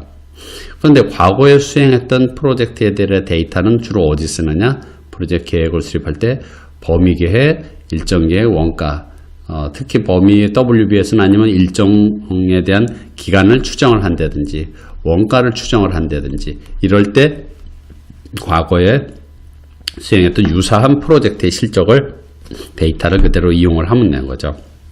그래서 범위 계획, 일정 계획, 원가 계획은 뭐가 됩니까? 일정 아니면 프로젝트 기준선.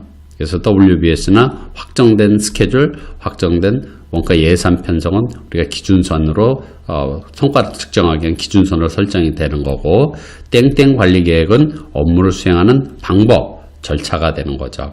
이걸 모아서 프로젝트 관리 계획서로 우리가 통합되는 거죠. 통합된 프로젝트 관리 계획서가 만들어진다고 보시면 되겠습니다.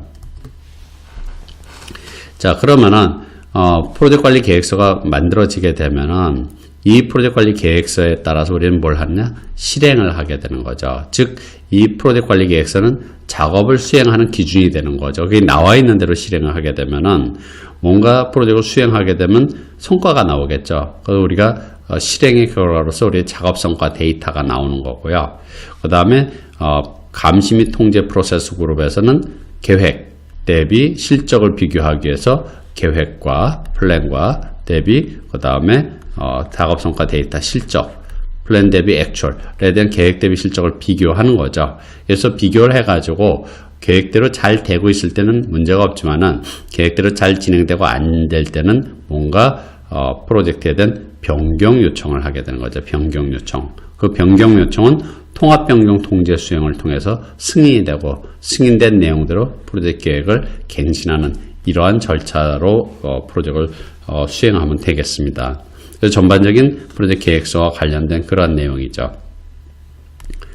자, 그러면 프로젝트 관리 계획서를 개발하기 위해서 어떤 문서들을 우리가 인풋, 즉 참고 자료로 보느냐, 또는 참고 데이터로 우리가 이용하느냐. 우선 첫 번째 프로젝트 헌장이죠. 프로젝트 헌장은 프로젝트 초기에 우리는 프로젝트를 공식적으로 승인해주는 문서이기 때문에 기획의 출발점이다. 당연히 이제 프로젝트 공식적으로 승인해줬으니까 그걸 거기에 나와 있는 내용을 근거로 해서 상세 계획을 수립해야지 되는 거죠.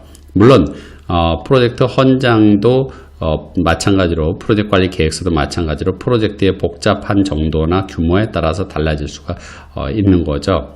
그리고 이제 실제 그 프로젝트 헌장에 있는 프로젝트의 목적, 목표, 프로젝트에 대한 설명, 그 다음에 인도물에 대한 설명, 그 다음에 상위 수준의 요구사항 이런 것들이 프로젝트 계획을 그대로 반영을 해가지고 작성을 하게 되는 거죠.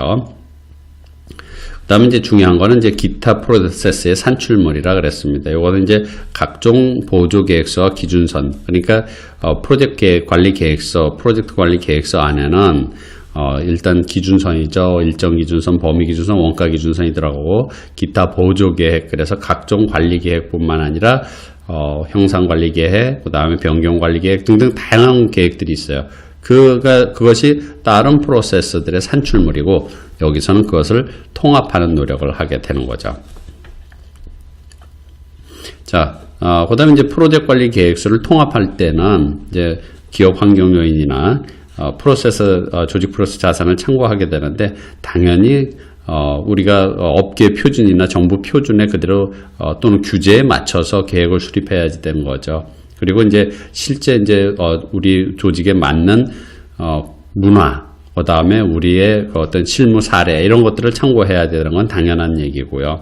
그 다음에 조직 프로세스 자산으로서 우리가 갖고 있는 각종 정책 및 프로세스, 업무 수행 절차, 그 다음에 계획서에 대한 템플릿을 갖다가 그대로 참고해서 쓰는 거고요. 물론 거기 상세 계획에는 과거에 수행했던 프로젝트들에 대한 기록이나 이런 것들이 들어가 있는 히스토리컬 인포메이션 같은 선례 정보, 그 다음에 교훈 저장서에 있는 데이터들 이런 것들을 충분히 반영해서 만들어야지 되겠고요. 자, 프로젝트 관리 계획서를 개발하는 방법, 도구 및 기법이죠. 도구 및 기법을 보면 첫 번째는 전문가 판단은 모든 통합 관리의 공통적인 도구 및 기법이라고 말씀을 드렸고요. 그래서 프로젝트 관리에 대한 어떤 요구사항을 조정한다든지 각종 세부 계획을 개발하고 결정하고 의사결정하고 우리가 적절한 자원과 기술 수준을 만들고 형상관리 수준 이런 모든 프로젝트에서 필요로 하는 기획 및 감시 및 통제, 종료에 이르는 모든 그런 것들을 지식을 갖고 있는 전문가들의 도움을 받는다라는 거죠. 그 다음에 이제 각종 데이터를 모아서 통합된 프로젝트 관리 계획서를 개발해야 되기 때문에 데이터 수집이 필요한데요. 브레인스토밍은 뭐 잘 아시는 것처럼 여러 가지 아이디어를 모으기 위해서 또는 해결책이나 대안을 만들기 위해서 브레인스토밍 방법을 이용한다든지, 그 다음에 이제 점검 목록, 그래서 체크리스트라고 얘기를 하는데요. 표준화된 점검 목록이 있다 그러면 그걸 쓸 수도 있고, 그 다음에 응용 분야의 표준 점검 목록을 이용할 수도 있는데요.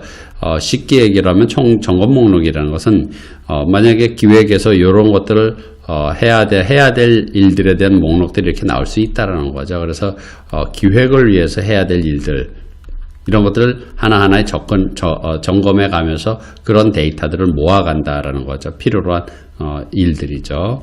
그 다음에 이제 어떤 그 핵심 전문가로 그래가지고 그 1대1이 아닌 여러 사람들을 모아서 편안하게 대담을 할 수 있는 기회를 통해서 데이터를 얻을 수 있다라는 거죠. 그래서 이해관계자들로부터 다양한 데이터를 얻을 수 있는데, 포커스 그룹이라는 것 자체는 앞에도 계속 나왔습니다만은 일반적으로 그것을 잘 훈련된 그 중재자 또는 리더에 의해서 자유스럽게 대담을 할 수 있는 그런 방법이죠. 그 밖에는 많은 사람들에 대해 인터뷰를 통해서 세부적인 정보를 얻을 수 있겠고요. 그 다음에 이제 마찬가지로 이제 우리 프로젝트 차트에서도 지금 이 똑같은 내용들이 계속 나왔었죠. 도구 기법. 그래서 대인관계 기술에 보면 갈등 관리. 그래서 여러 가지 대안이나 접근 방법, 또 수행 방법에 대해서 다른 의견이 있을 때 갈등 관리를 통해 가지고 그것을 조정하는 노력을 한다든지, 그 다음에 다양한 이해관계자들의 참여를 촉진시켜 가지고 최대한 많은 의견과 방식 이런 데이터들을 만들어낼 수 있는 촉진 방법을 쓴다든지, 또 우리가 플래닝 미팅을 하게 되는데 그때 플래닝 미팅 때 실질적으로 적절한 회의 관리가 필요하다라는 거죠. 그래서 적절한 이제 회의를 진행하는 것뿐만 아니라 회의 준비, 그다음 회의 진행, 그리고 종료 후에 그 프로젝트에 대한 미팅 미니트 배포까지 이런 일련의 과정들을 관리하는 회의 관리 기법도 플래닝 미팅에서 굉장히 중요한 부분이다라는 거죠. 그 이제 미팅은 바로 말씀드린 것처럼 플래닝 워크숍이에요. 그래서 프로젝트는 접근 방법을 논의한다든지 실행하는 방법을 이때 결정을 하고 감시하고 통제하는 방법을 같이 결정하게 되는데, 여기서 이제 많은 경우에 있어서 이 착수 회의라고 얘기를 하는 킥오프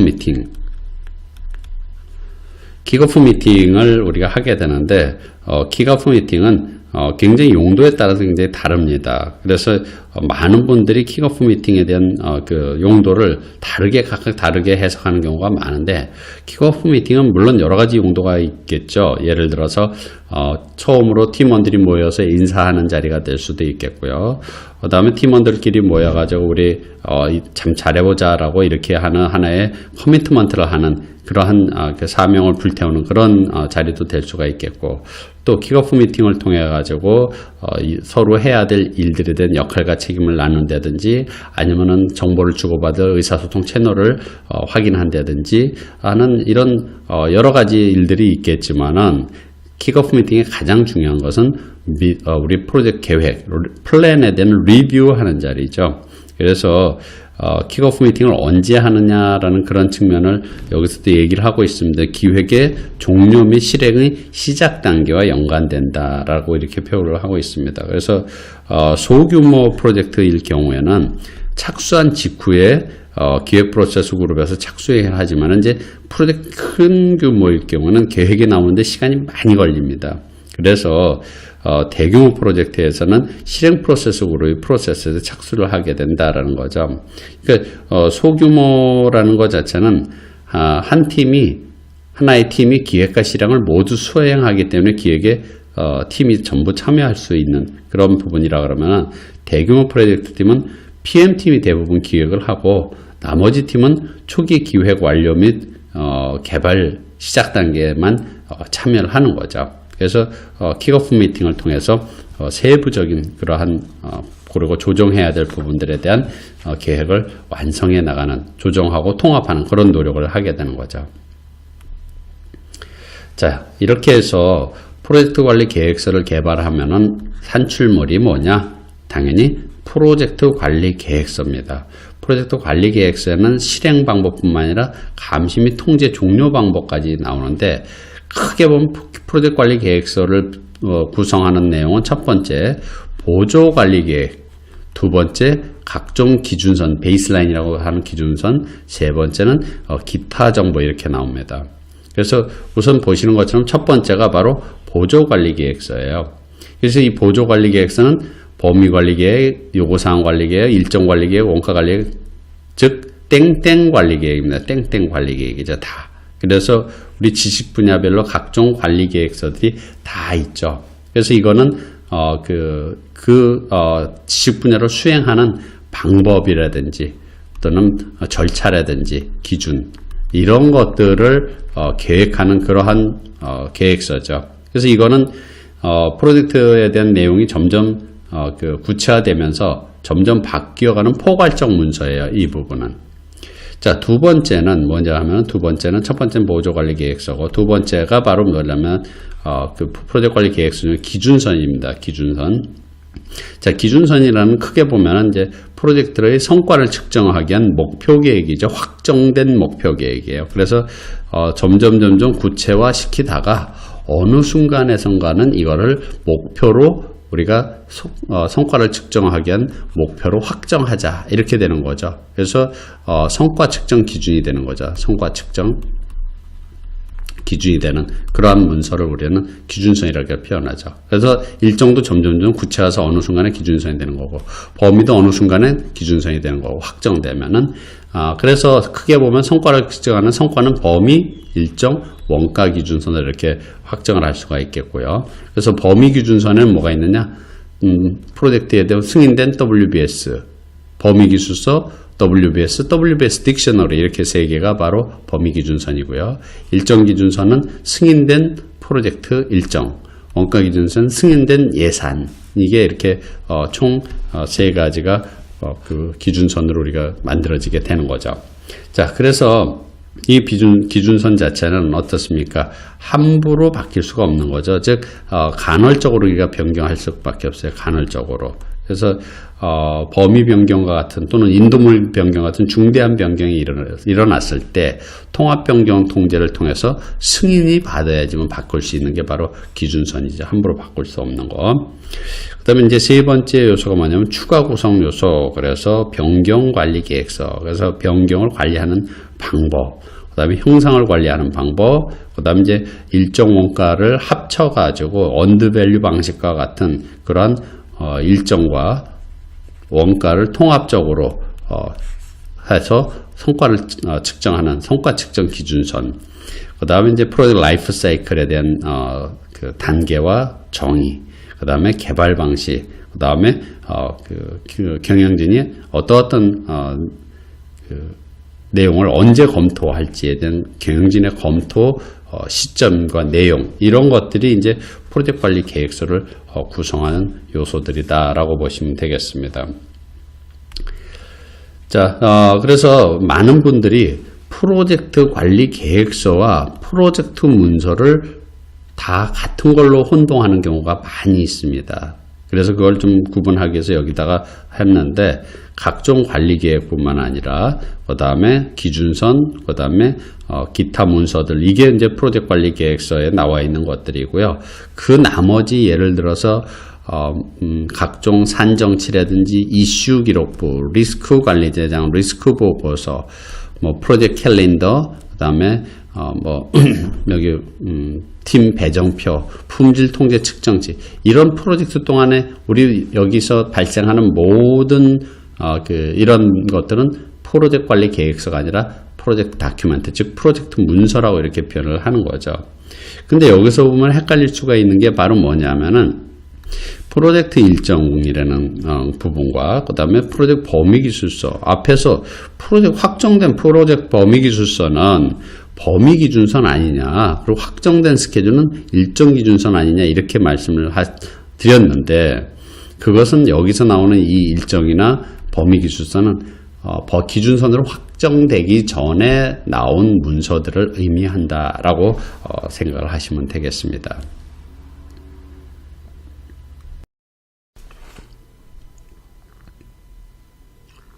네, 통합관리의 세 번째 프로세스는 프로젝트 작업 지시 및 관리입니다. 자, 프로젝트 작업 지시 및 관리는 실행 프로세스 그룹에 속하겠죠.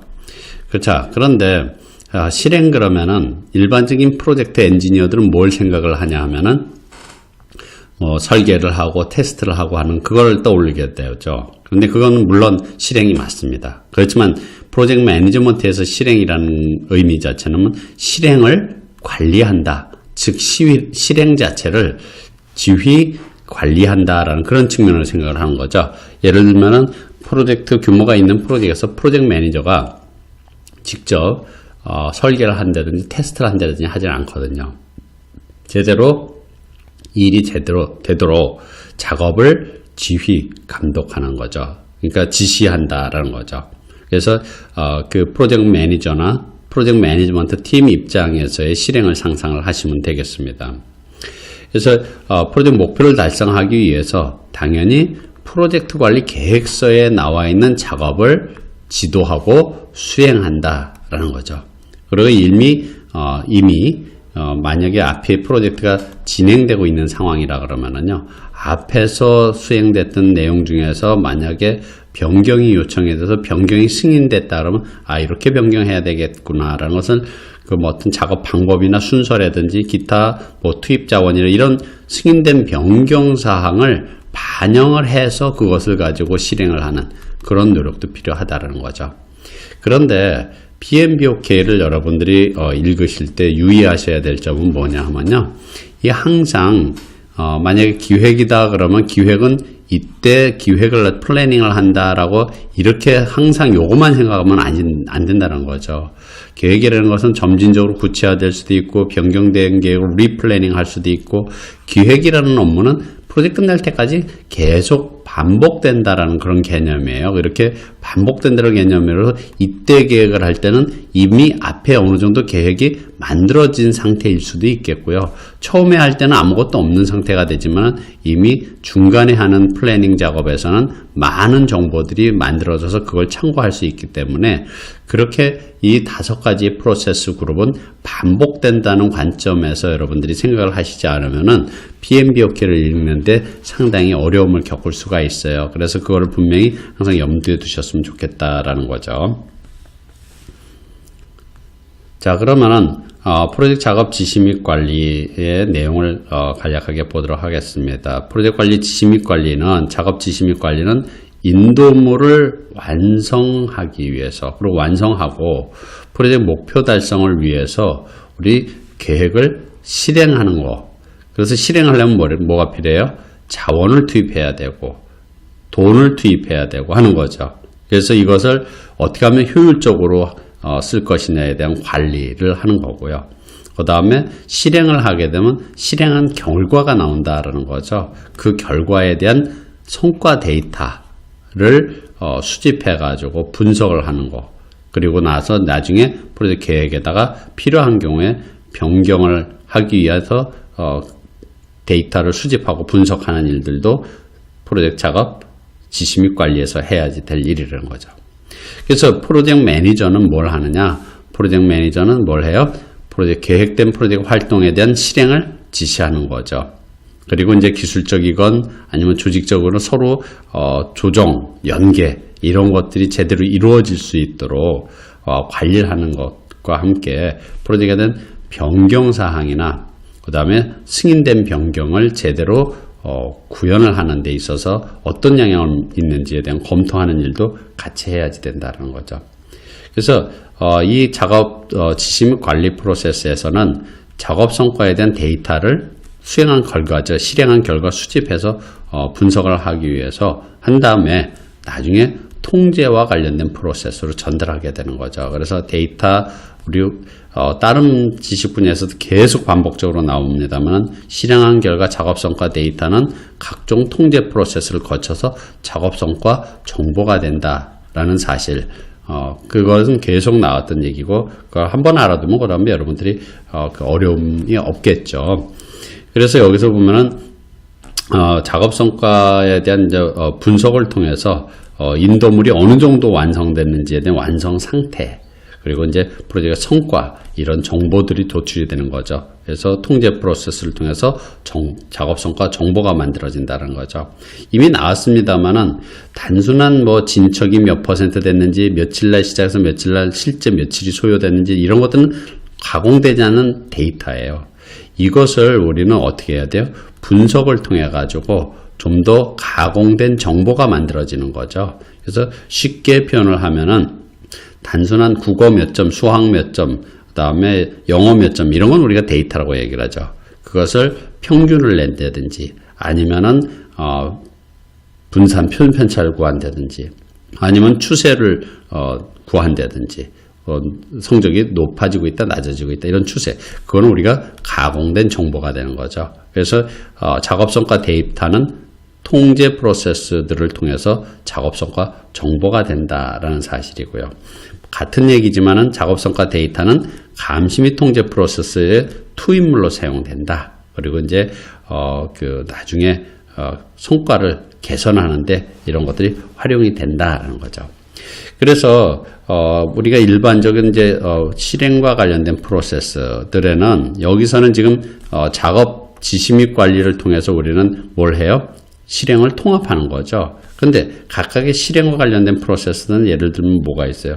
뭐 활동을 수행하는 걸 지시하는 것도 있겠지만 우리 뭐 자원관리에서 팀원들을 획득하고 교육하고 관리한다든지 의사소통 채널대로 정보를 전달한다든지 리스크 대응 방안을 실행한다든지 아니면 공급업체 즉 우리와 협력업체 계약을 맺은 업체들을 선정해 가지고 업체들이 그 프로젝트를 수행하면서 제때 제대로 우리한테 납품을 할 수 있는지를 관리한다든지 또 이해관계자들을 적극적으로 계속 참여할 수 있도록 하는 그런 노력 등등 이런 모든 실행들을 통해서 뭐가 만들어지느냐?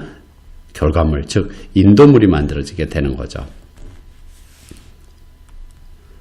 자, 그러면은 프로젝트 작업 지시 및 관리의 ITO를 보면은 기본적으로 프로젝트 관리 계획서를 가지고 실행을 지시하는 거죠. 여기 있는 내용들을 실행해라 라는 거죠. 그래서 정보 시스템 같은 데를 통해 가지고 지시를 하게 되면은, 실행을 하게 되면 뭐가 나와요? 인도물이 나오는 거죠. 프로젝트 결과물에 인도물이 나오고, 또 앞에서 기본적으로 각종 실행 결과로서 뭐가 나오냐면 결과물인 성과에 대한 데이터가 나온다 그랬어요. 그리고 만약에 실행을 해보니까 이 방법은 안 되겠다, 좀 바꿔야 되겠다, 그런 변경 요청도 나올 수가 있다라는 거죠. 그래서 기본적으로 보면은 여기서 이제 변경 요청은 어디로 가요? 우리 통합 변경 통제로 가는 거죠. 통합 변경 통제로 가가지고 승인을 받아서 해야 되겠고, 그다음에 이제 작업 성과 데이터라는 것은 이제 뒤에도 나오겠습니다만 프로젝트에 대한 감시 및 통제 프로세스들, 이제 감시 통제 프로세스들을 통해서, 하나가 아니죠. 굉장히 일정 통제, 원가 통제가 많은 통제 프로세스들인데, 거기서 분석을 해서 작업에 대한 성과 정보가 되는 거죠. 정보. 그래서 데이터가 뭐가 돼요? 정보가 된다 그랬어요. 정비가 아니라 정보죠. 그래서 그 작업 성과 정보는 기본적으로 통합 이쪽으로 오죠. 프로젝트의 통합 관리에서 보면 프로젝트 작업 감시 및 통제가 있죠.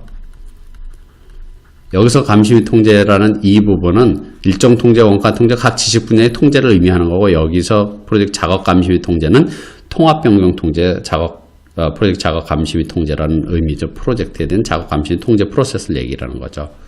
거기서 그래서 계획 대비 실적을 봐가지고 안 되겠다 그러면 변경 요청을 하게 되는 거고요. 변경 요청을 하게 되는 거고요. 여기 작업 감시 및 통제를 통해서 작업 성과에 대한 보고서가 되는 거죠. 보고서.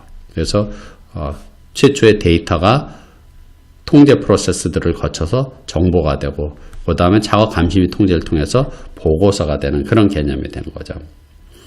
그리고 이제 여기 승인된 사항들, 만약 프로젝트 작업 감시 및 통해서 변경 요청이 일어나게 되면 통합 변경 통제로 간다 그랬어요. 통합 변경 통제. 그래서 여기서 올 수도 있겠고요. 변경 요청이 통합 변경 통제에서 승인이 되면 승인된 변경 요청을 가지고 다시 실행에 옮긴다라는 그런 개념이 되는 거죠. 자, 프로젝트 작업 지시 및 관리에 대한 데이터 흐름도는 좀 더 상세한 그림을 보면서 설명을 드리도록 하겠습니다. 자, 그러면은 마찬가지로 각각의 데이터 흐름도를 보도록 하겠습니다. 이 실행 프로세스고요. 그 다음에 특히 프로젝트 작업 지시 및 관리는 당연히 실행으로 통해서 나오는 산출물은 작업 성과 데이터라고 이렇게 우리가 볼 수 있겠죠. 그 다음에 대표적인 이제 작업 성과 데이터고요. 그 밖에는 이제 실행을 통해서 나오는 건 뭐예요? 바로 인도물이죠. 인도물. 각각의 실행을 통해서 나오는 딜리버러블 인도물들이 있겠고요. 또 실행하다 보면은 이렇게 해서는 안 되겠다, 다른 방법으로 하면 어떨까, 또는 이런 부분들을 바꾸면 어떨까 하는 변경 요청이 아웃풋으로 나오게 됩니다. 자, 그러면은 이런 아웃풋들을 만들기 위해서 기본적으로 어떤 인풋들이 필요한지 한번 같이 보도록 하겠습니다. 우선 프로젝트 관리 계획서에 나와 있는 내용을 그대로 실행 지시 및 관리를 하기 위해서 수행하는 프로세스니까 당연히 계획서가 필요하겠죠. 계획대로 수행을 하기 위해서. 그 다음에 이제 프로젝트 문서들을 참고해야 되는데요. 이 프로젝트 문서에는 변경사항 기록부, 교훈관리대장, 마일스톤 목록, 프로젝트 의사소통, 프로젝트 일정, 요구사항, 추정 매트릭스, 리스크 관리대장, 리스크 보고서, 이런 문서들이 있는데, 이런 문서들은 사실 각종 프로젝트의 현황, 그리고 이제 프로젝트에 대한 실행에 연결시킬 정보들에 해당되는 거죠. 즉, 이 프로젝트를 시행하기 위해서는 각각의 지금 프로젝트 상황이 이렇구나라는 프로젝트 현황을 알아야 되겠고, 그 현황에 맞춰서 프로젝트를 실행하기 위해서 이런 것들을 참고한다. 즉, 프로젝트 현황을 실행에 연결시키는 그러한 정보들이다라는 그런 그 생각으로 이해를 하시면 되겠습니다. 그 다음에 이제 통합 변경 통지를 통해서 나오는 승인된 변경 요청이 필요한데, 실제 우리가 변경 요청을 하게 되면은 통합 변경 통지에서 이걸 승인 또는 기각을 하게 되는데, 승인된 변경 요청, 즉 이렇게 변경하기로 결정을 했으니까 그 변경 사항을 다시 뭘 해야 돼요? 실행에 옮기면 되겠죠. 그래서 실행에 옮기기 위해서 이 변경 사항을 인풋으로 쓴다라고 이렇게 보시면 됩니다. 그 밖에는 이제 기업 환경 요인이라든지 조직 프로세스 자산을 참고를 하면 되겠죠. 자, 그러면은 실행을 하게 되면은 우선 제일 먼저 나오는 게 바로 뭐냐면은 각종 실행에 따른 성과에 대한 정보들이죠. 그래서 그 정보를 이제 기본적인 raw data 그래서 직접적인 그러한 성과 데이터라고 이렇게 표현을 하는데요. 직접 수집한 데이터들이죠.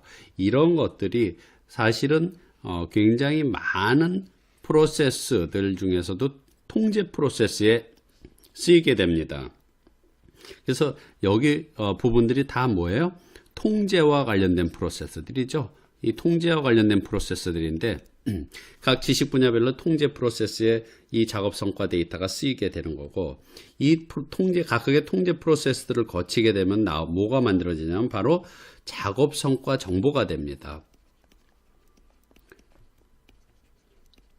그리고 이 작업 성과 정보는 어디로 가요? 우리 통합관리에서 4.5에 해당되는 작업 감시 및 통제가 있어요. 프로젝트 작업 감시 및 통제를 통해서 뭐가 되냐면 작업 성과 보고서가 됩니다. 이미 여러분들이 이쯤 되면은 이러한 내용들은 어느 정도 어렴풋이 머릿속에 담고 계시라고 생각합니다만은 꼭 기억을 해 두셔야 됩니다. 전반적인 흐름 자체를 이해할 때 실행 프로세스 그룹인 프로젝트 작업 지시 및 관리를 통해서는 뭐가 나온다? 작업 성과 데이터가 나온다. 이 작업 성과 데이터는 각종 통제 프로세스의 인풋으로 쓰이고 이 각각의 통제 프로세스들에서 나오는 결과는 작업 성과에 대한 데이터가 뭐가 돼요? 정보가 됩니다. 이 정보는 다시 그 프로젝트 작업 감시 및 통제라는 통합관리의 통제 프로세스를 통해서 뭐가 만들어지느냐? 정보 내용을 뭔가 문서로 작성 또는 우리 전자문서로 작성된 하나의 보고서로 완성이 돼서 배포가 되게 되는 거죠. 그래서 그런 흐름을 꼭 기억을 해 두셨으면 좋겠습니다. 자, 그러면은 그 밖에 내용들을 보면 가장 대표적인 게 실행을 통해서 뭐가 나와요? 인도물이 나오죠. 딜리버러블이라는 뭔가 실행에 대한 결과물이 나오게 되는 거죠.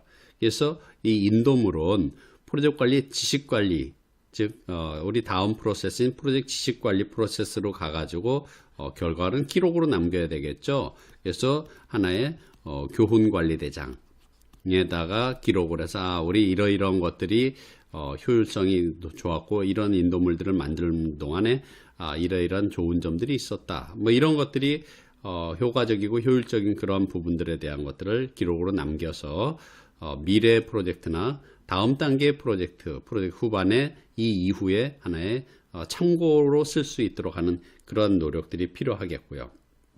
또 다른 인도물은 이제 품질 통제로 가는데요. 요것도 여러분들이 기억해 두셔야 될 그런 부분들입니다. 인도물이 품질 통제를 거치게 되면은 우리 품질 검사를 하게 되는 거죠. 그러면은 뭐가 되느냐면 검증된 인도물이 됩니다. 검증된 인도물도 품질 통제를 통해서 검사가 되면 인스펙션을 하게 되면 검증된 인도물이 되죠. 그러면 이 검증된 인도물은 우리 범위관리 5.5에 보면은 범위 확인이라는 프로세스가 있습니다.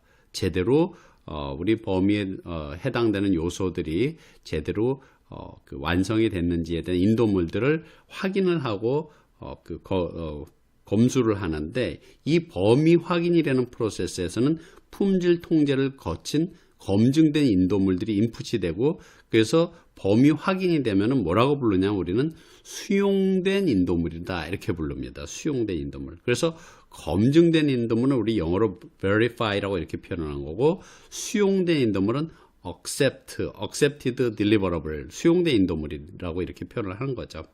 결국은 이제 품질로도 우리가 검증이 됐고 범위라는 측면 즉 범위 확인이라는 측면을 거쳐서 우리 범위로서도 확인이 되면 우리는 수용된 인도물이 되기 때문에 최종적으로 우리는 검증과 오케이 accept된 인도물 자체는 바로 뭐냐면은 우리 4.7에 해당되는 프로젝트나 단계에 대한 종료로 가게 되는 거죠. 그래서 최종 프로젝트를 종료를 할 때 이러이러한 딜리버러블 품질로도 범위로도 우리는 확인되고 검증된 이런 부분들이 완성이 됐습니다. 그래서 프로젝트 계획 대비 결과물에 대한 것들을 검증하고 프로젝트를 공식적으로 종료할 때 확인을 하는 그런 자료라고 볼 수가 있겠습니다. 그 밖에는 아까 말씀드린 것처럼 실행을 하게 되면 이렇게 실행을 해보니까 실행하다 보니까 이러이런 문제점들이 있겠구나. 그러면 우리는 계획을 또는 방법을 이렇게 바꿨으면 좋겠다라는 변경이 발생을 합니다. 변경 요청이 발생되죠. 그래서 모든 변경 요청이 발생하면 말 그대로 요청이니까 승인을 받아야 되겠죠. 그래서 승인은 어디서 받습니까? 당연히 통합 변경 통제 수행이라는 프로세스를 통해서 우리 승인을 받게 되는 거죠. 물론 변경 요청은 꼭 이렇게 실행을 통해서만 나오는 게 아니라 여러 군데서 변경 요청이 발생을 하게 되는데 그래서 여기서 발생된 변경 요청 또 다른 데서 발생된 변경 요청 모아서 그게 승인이 되면은 다시 승인된 상태로 실행을 하게 되는 그런 개념이 되는 거죠. 그래서 이 변경 요청도 다시 통합 변경 통지를 통해서 뭐가 되느냐? 바로 승인된 변경 요청이 된다라고 생각을 하시면 됩니다. 그 밖에는 실행을 하다 보면은 각종 프로젝트 관리 계획서 내용이 우리 실행에 맞춰서 상황이 바뀔 수 있기 때문에 업데이트 될 필요도 있겠고요. 그 다음에 실행 동안 나오는 각종 내용들, 활동 목록, 그 다음에 발생되는 각종 이슈라든지 그런 것들을 기록해서 해결을 해야 되겠죠. 그 다음에 이제 가정사항 기록부, 교훈관리대장, 이 발생되면서 즉 실행되면서 발생하는 이런 각종 내용들을 관련 프로젝트 문서에다가 기록을 해서 그 문서들을 업데이트 시켜줄 필요가 있다라는 거죠. 그 밖에는 물론 조직 프로세스 자산 같은 경우 실제 실행을 통해서 나오는 각종 우리 참고했던 인풋에서 참고했던 그러한 조직 프로세스 자산도 또 업데이트 시켜줄 필요가 있다라는 게 일반적인 사항이죠. 자, 그래서 여기까지가 바로 이제 프로젝트 작업 지시 및 관리에 해당되는 그런 내용이었습니다.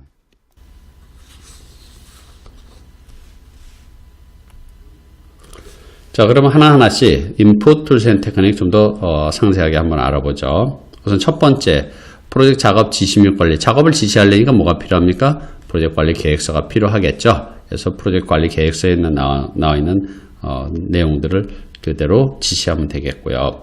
그 다음에 이제 프로젝트에서 우리가 프로젝트를 수행하기 위해서는 굉장히 다양한 문서들을 우리가 참고해야 돼요. 예를 들어서 이제 문서들이 있는데 변경사항 기록부. 변경사항 기록부는 모든 변경 요청된 사항들이 기록되어 있는 그런 내용들이죠. 그래서 변경사항 기록부에 나와 있는 변경 요청 사항들을 반영해서 실행해야 되겠다라는 그런 개념이고요. 모든 교훈관리대장 매번 반복적이니까 설명드리지 않도록 하겠습니다. 그래서 과거에 했던 좋은 방법을 우리 프로젝트 개선하기 위해서 교훈사항들을 반영한다는 그런 의미가 반복되는 거니까 그때 이거는 자꾸 설명드릴 필요는 없겠고요. 그 다음에 마일스톤 목록. 그래서 물론 일정도 있지만 주요 프로젝트 어느 시점, 그래서 예를 들어서 설계 완료 시점 또는 테스트 완료 시점과 같은 이러한 주요 마일스톤 일정을 보고서는 우리가 언제 요 마일스톤을 해결해야 될지, 완성해야 될지 이런 것들을 참고하기 위한 하나의 계획의 일환이라고 볼 수가 있겠고요. 그 다음에 프로젝트 의사소통이라는 것 자체는 프로젝트 의사소통 관리에서 배포된 결과물들을 의미하는 거죠. 프로젝트에 대한 각종 정보들인데 배포된 정보들인데 주로 성과보고서나 인도물 현황 이런 것들을 우리가 볼 수가 있는 것. 그러니까 프로젝트 진행 중 생성됐던 각종 정보들을 의미를 하는 거죠. 그래서 프로젝트 작업 지시 및 관리에서는 우리는 실행 프로세스 그리기 때문에 대표적으로 하는 게 뭐예요? 프로젝트 작업 지시뿐만 아니라 어떻게 진행되고 있는지에 대한 프로젝트에 대한 각종 진행 과정의 내용들 이런 정보를 모두 수집하고 분석해야 되는 그런 일들을 여기서 해야지 되기 때문에 의사소통을 통해서 배포되는 각종 정보들도 우리가 수집하고 확인할 필요가 있겠고요. 그 다음에 프로젝트 일정표에 나와 있는 항목들을 그대로 수행하면 되는 거죠. 그래서 우리가 수행할 스케줄을 얘기를 하는 거고요. 그 다음에 요구사항들은 제대로 충족되고 있는지에 대한 것들을 확인해야 되는 그런 요구사항 추적 매트릭스도 필요한 부분들이고요. 또 리스크 관리 대장에 있는 각종 리스크들에 대비해서 거기에 들어가 있는 이런 리스크에 대비해서 대응하는 대응 전략, 대응 방법 이런 것들을 실행에 옮기기 위해서 당연히 리스크 관리 대장도 필요하겠고요.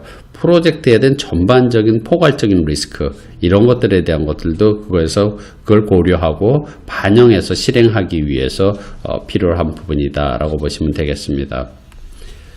자, 그 다음에 이제 인풋에 뭐가 있느냐면은 승인된 변경 요청이 있는데 이건 어디서 온다 그랬습니까? 통합 변경 통제를 통해서 승인된 것들이죠. 그래서 통합 변경 요청 수행 프로세스의 산출물이다. 즉 이미 통합 변경 통제라는 프로세스인데 거기서 변경 통제 위원회 즉 체인지 컨트롤 보드와 같은 CCB가 승인한 요청 사항이에요. 그래서 그거를 이 승인된 변경 사항을 반영을 해가지고 어떻게 해야 돼요? 반영을 해서 수행을 해야지 되는 거죠. 즉 실행을 하는 거죠. 변경당한 사항들을 실행을 옮긴다라는 거죠. 그리고 이제 기타는 이제 프로젝트에 대한 기업 환경 요인이나 조직 프로세스 자산을 우리가 참고한다. 실행하는데도 우리가 표준화된 절차와 방법, 우리가 구체화되지 않았을 경우에 또 우리 조직에서 사용하는 각종 문화라든지 실무 사례 이런 걸 이용한다든지 우리가 갖고 있는 표준 절차 및 프로세스를 이용한다든지 하는 것들은 일반적인 내용이죠. 자, 그러면은 프로젝트 작업 지시 및 관리에 도구및 기법을 보도록 하겠습니다. 통합 관리에 공통으로 나오는 전문가 판단이 있죠. 그래서 각종 분야의 전문성을 갖고 있는 사람들, 이런 분야의 전문성을 갖고 있는 사람들의 도움을 받아야 되겠다라는 거고요.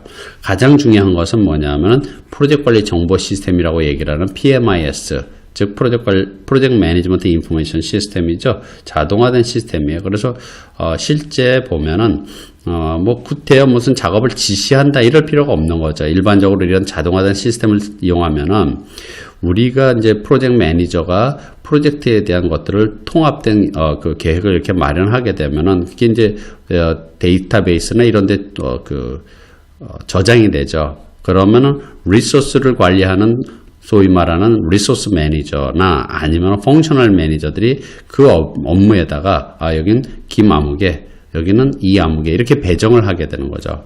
그러면 나는 김아무개라는 사람이면 내 패스워드와 아이디를 치고 들어가면 나한테 배정된 업무가 딱 나오게 되는 거죠. 그래서 매일 단위 이렇게 주기적으로 몇 % 진척됐는지 얼만큼 작업을 했는지에 대한 것들을 입력을 하면 PM에게는 그 내용들이 진척이 업데이트가 되고 수시로 볼 수 있도록 이러한 자동화된 프로젝트 관리 정보 시스템을 이용하게 되면 구태여 뭐 지시라는 게 있을 수가 없는 거죠. 그냥 이게 지시나 마찬가지죠.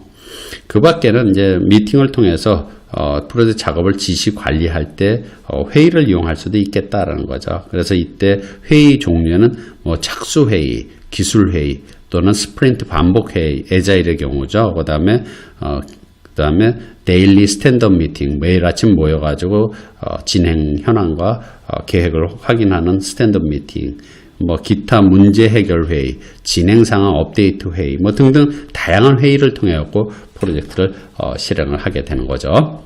자, 그러면은 프로젝트 작업 지시 및 관리의 아웃풋은 뭐냐? 아웃풋은 프로젝트 딜리버러블 인도물이라고 이렇게 표현을 하고 있습니다. 그래서 이 인도물은 프로젝트 소위 말해서 프로젝트에서 나오는 산출물인데 산출물 중에서 고유하고도 검증 가능한 결과 제품 이런 것들을 우리는 인도물이라고 부른다 그랬어요. 그래서 일반적으로 프로젝트의 산출물 자체가 인도물이다. 그리고 이제 경우에 따라서는 뭐 어떤 결과물이 아니라 프로젝트 관리 계획서의 구성 요소를 포함할 수도 있다. 예를 들면은 프로젝트 관리 계획서에 세부적인 여러 가지 계획들이 있는데 그 계획들도 일부 계획들도 인도물이 될 수 있다라는 거죠. 그래서 인도물 자체는 첫 번째 버전이 완료돼야지만 이제 변경 통제를 적용할 수 있는 거죠. 그래서 어느 정도 한 번은 만들어져서 나와야지만이 그걸 변경할지 말을지에 대한 것들을 우리가 결정할 수도 있겠고요. 만약에 물건이 만들어져 나오는데 그것에 대한 것들을 변경을 하고자 할 때는 형상관리 도구와 절차를 이용을 한다라는 거죠. 우리가 단순한 일정이나 원가 같은 프로젝트 관리에 대한 변경은 변경 관리 절차를 따르면 되겠지만은 실제 제품이나 스펙 이런 것들과 관련된 부분은 형상 관리 절차를 따라서 변경하고 하는 것들이 필요하죠.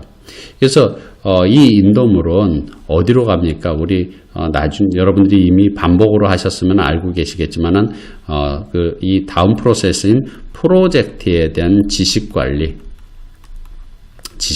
인풋이 되는 거죠. 그래서 이러이러한 딜리버러블에 대한 관련된 지식들이 보존이 돼서 우리가 다음에 미래에 또한 그 프로젝트나 미래에 또 쓰기 위한 하나의 교훈 관리 대장으로 갈 수도 있겠고요. 또 우리 잘 알려져 있는 바와 같이 혹시라도 아직 공부를 안 하신 분들 계실 수도 있겠습니다만 품질 관리에서 보면은요. 수행된 실행을 통해서 나온 인도물 자체는 어디로 가냐면 품질 통제 프로세스로 갑니다. 그래서 품질 통제 프로세스를 가가지고 뭐가 되느냐? 바로 확인된 인도물이 되는 거죠. 확인된. 즉 프로젝트에 대한 인도물을 품질 이런 것들이 오케이 하는 확인된 인도물이죠. 그럼 그거 자체는 우리 범위 관리에서 범위 검증을 통해 가지고 범위 검증이라는 프로세스를 통해서 인수된 accepted 된 deliverable, 인수된 인도물이 되는 거고요. 그 인도물들은 최종적으로 종료와 관련된 프로세스로 가게 되는 거죠. 자, 그럼 이미 품질 통제나 범위 검증 프로세스에 가면 이 내용이 계속 반복적으로 나오니까 한 번만 알아두시면 한 번만 외워두시면 별로 문제가 없을 것이라고 생각을 합니다. 자, 두 번째 아웃풋은 뭐냐면 작업 성과 데이터입니다. 작업 성과 데이터. 그래서 실행을 하게 되면은 각종 실제 관찰값 측정치들이 나오죠. 그래서 예를 들면 여기 나오는 것처럼 소위 완료된 작업이 몇 개냐, 그 다음에 실제 시작일과 종료일이 어떻게 되느냐, 그 다음에 변경 요청 횟수는 어떻게 되느냐, 결함수는 어떻게 되느냐, 실제 원가가 얼마 들어갔냐, 실제 기간이 얼마 소요됐느냐, 이러한 데이터들이 모두 아직 가공되지 않은 실제 관찰 측정치예요. 그래서 이 측정치는 나중에 여러 프로세스를 통해서 나중에 통제 프로세스를 통해서 유용하게 쓰이는 거죠. 그래서 나중에 이제 통제와 관련된 프로세스로 가가지고 그것을 통제해서 분석을 통해서 작업 성과 정보가 된다라고 앞에서도 누누이 말씀을 드렸죠. 좀 더 가공된, 그래서 단순한 관찰치 로우 데이터가 아닌 분석된 정보로서 이렇게 가치 있게 된다라고 보시면 됩니다. 근데 여기 보시면은요, 완료된 사례 요점 이렇게 표현하고 있는데 요거는 우리가 좀 이해하기 좀 어려운 부분들인데 뭐냐면 영어로 얘기를 하면은 스토리 포인트예요. 스토리 포인트. 그래서 우리가 일반적으로 스토리 점수 이렇게 표현을 하는데 번역을 하신 분이 사례 요점, 포인트라고 요점이라고 번역을 하셨어요. 그래서 좀 이해하기가 어려울 수가 있기 때문에 미리 말씀을 드립니다. 스토리 포인트라는 표현을 쓴다라고 알아두셨으면 좋겠습니다. 자, 세 번째는 이슈 기록부입니다. 이슈 기록부인데요. 이슈 기록부라는 것 자체는 실행을 하는 동안에 발생되는 각종 이슈들이 있단 말이죠. 그래서 이슈라는 것은 이미 발생된 문제들을 얘기를 하죠. 그래서 리스크라는 것 자체는 발생 가능한 예상되는 그런 사건이라 그러면은 이슈는 이미 발생해버린 것들을 얘기를 해요. 그래서 주로 뭐 problem, 문제라고 이렇게 표현을 하기도 하지 않습니까? 그래서 실행하는 동안에 발생하는 그런 것들을 어디다가 이슈 기록부라고 하는 이슈 로그라는 문서에다가 쓰게 되는데, 일부 회사에서는 뭐 액션 아이템스 로그, 액션, 그래서 조치관리대장, 문제가 발생했을 때 그걸 어떻게 조치할 것인지에 대한 조치관리대장이라는 그러한 문서를 용어로 쓰는 회사들도 있습니다만은,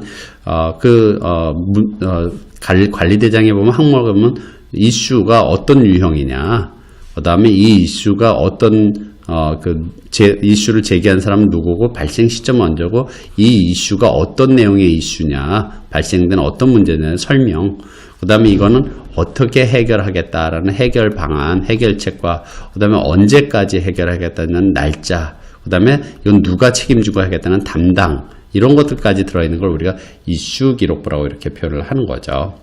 그래서 프로젝트를 실행하게 되면 자연스럽게 많은 문제들이 발생을 하는데, 그걸 관리하는 그러한 관리대장이라고 보시면 되겠습니다. 자, 네 번째는 변경 요청에 해당되는 겁니다.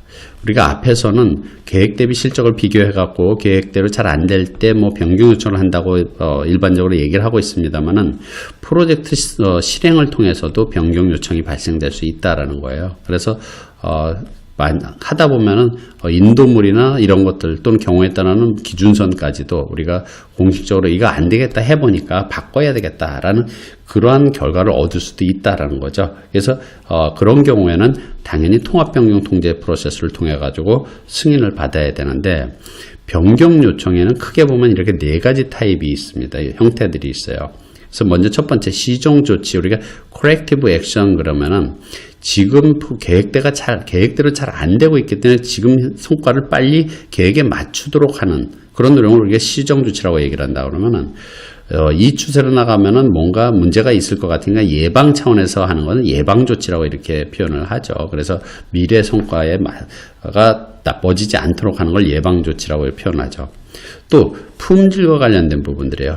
품질 통제를 통해 가지고 품질 검사를 했더니 문제가 있더라. 그것도 변경을 하게 되는데, 그러면 이거를 품질 통제에서 나오는 문제점, 오류, 불량 뭐 이런 게 있다 그러면 그걸 고쳐야 됩니다.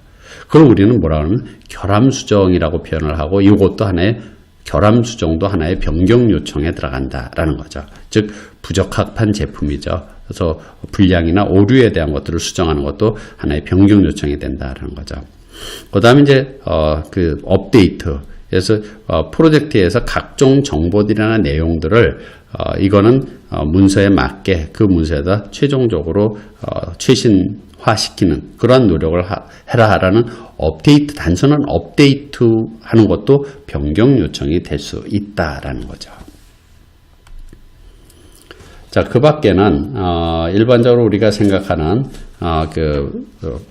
이 변경 요청이나 이런 각종 내용들을 변경 통제를 통해 가지고 이제 확정되면은 프로젝트 관리 계획서 자체 내용을 업데이트 해야지 되는 그런 부분들도 필요하겠고요.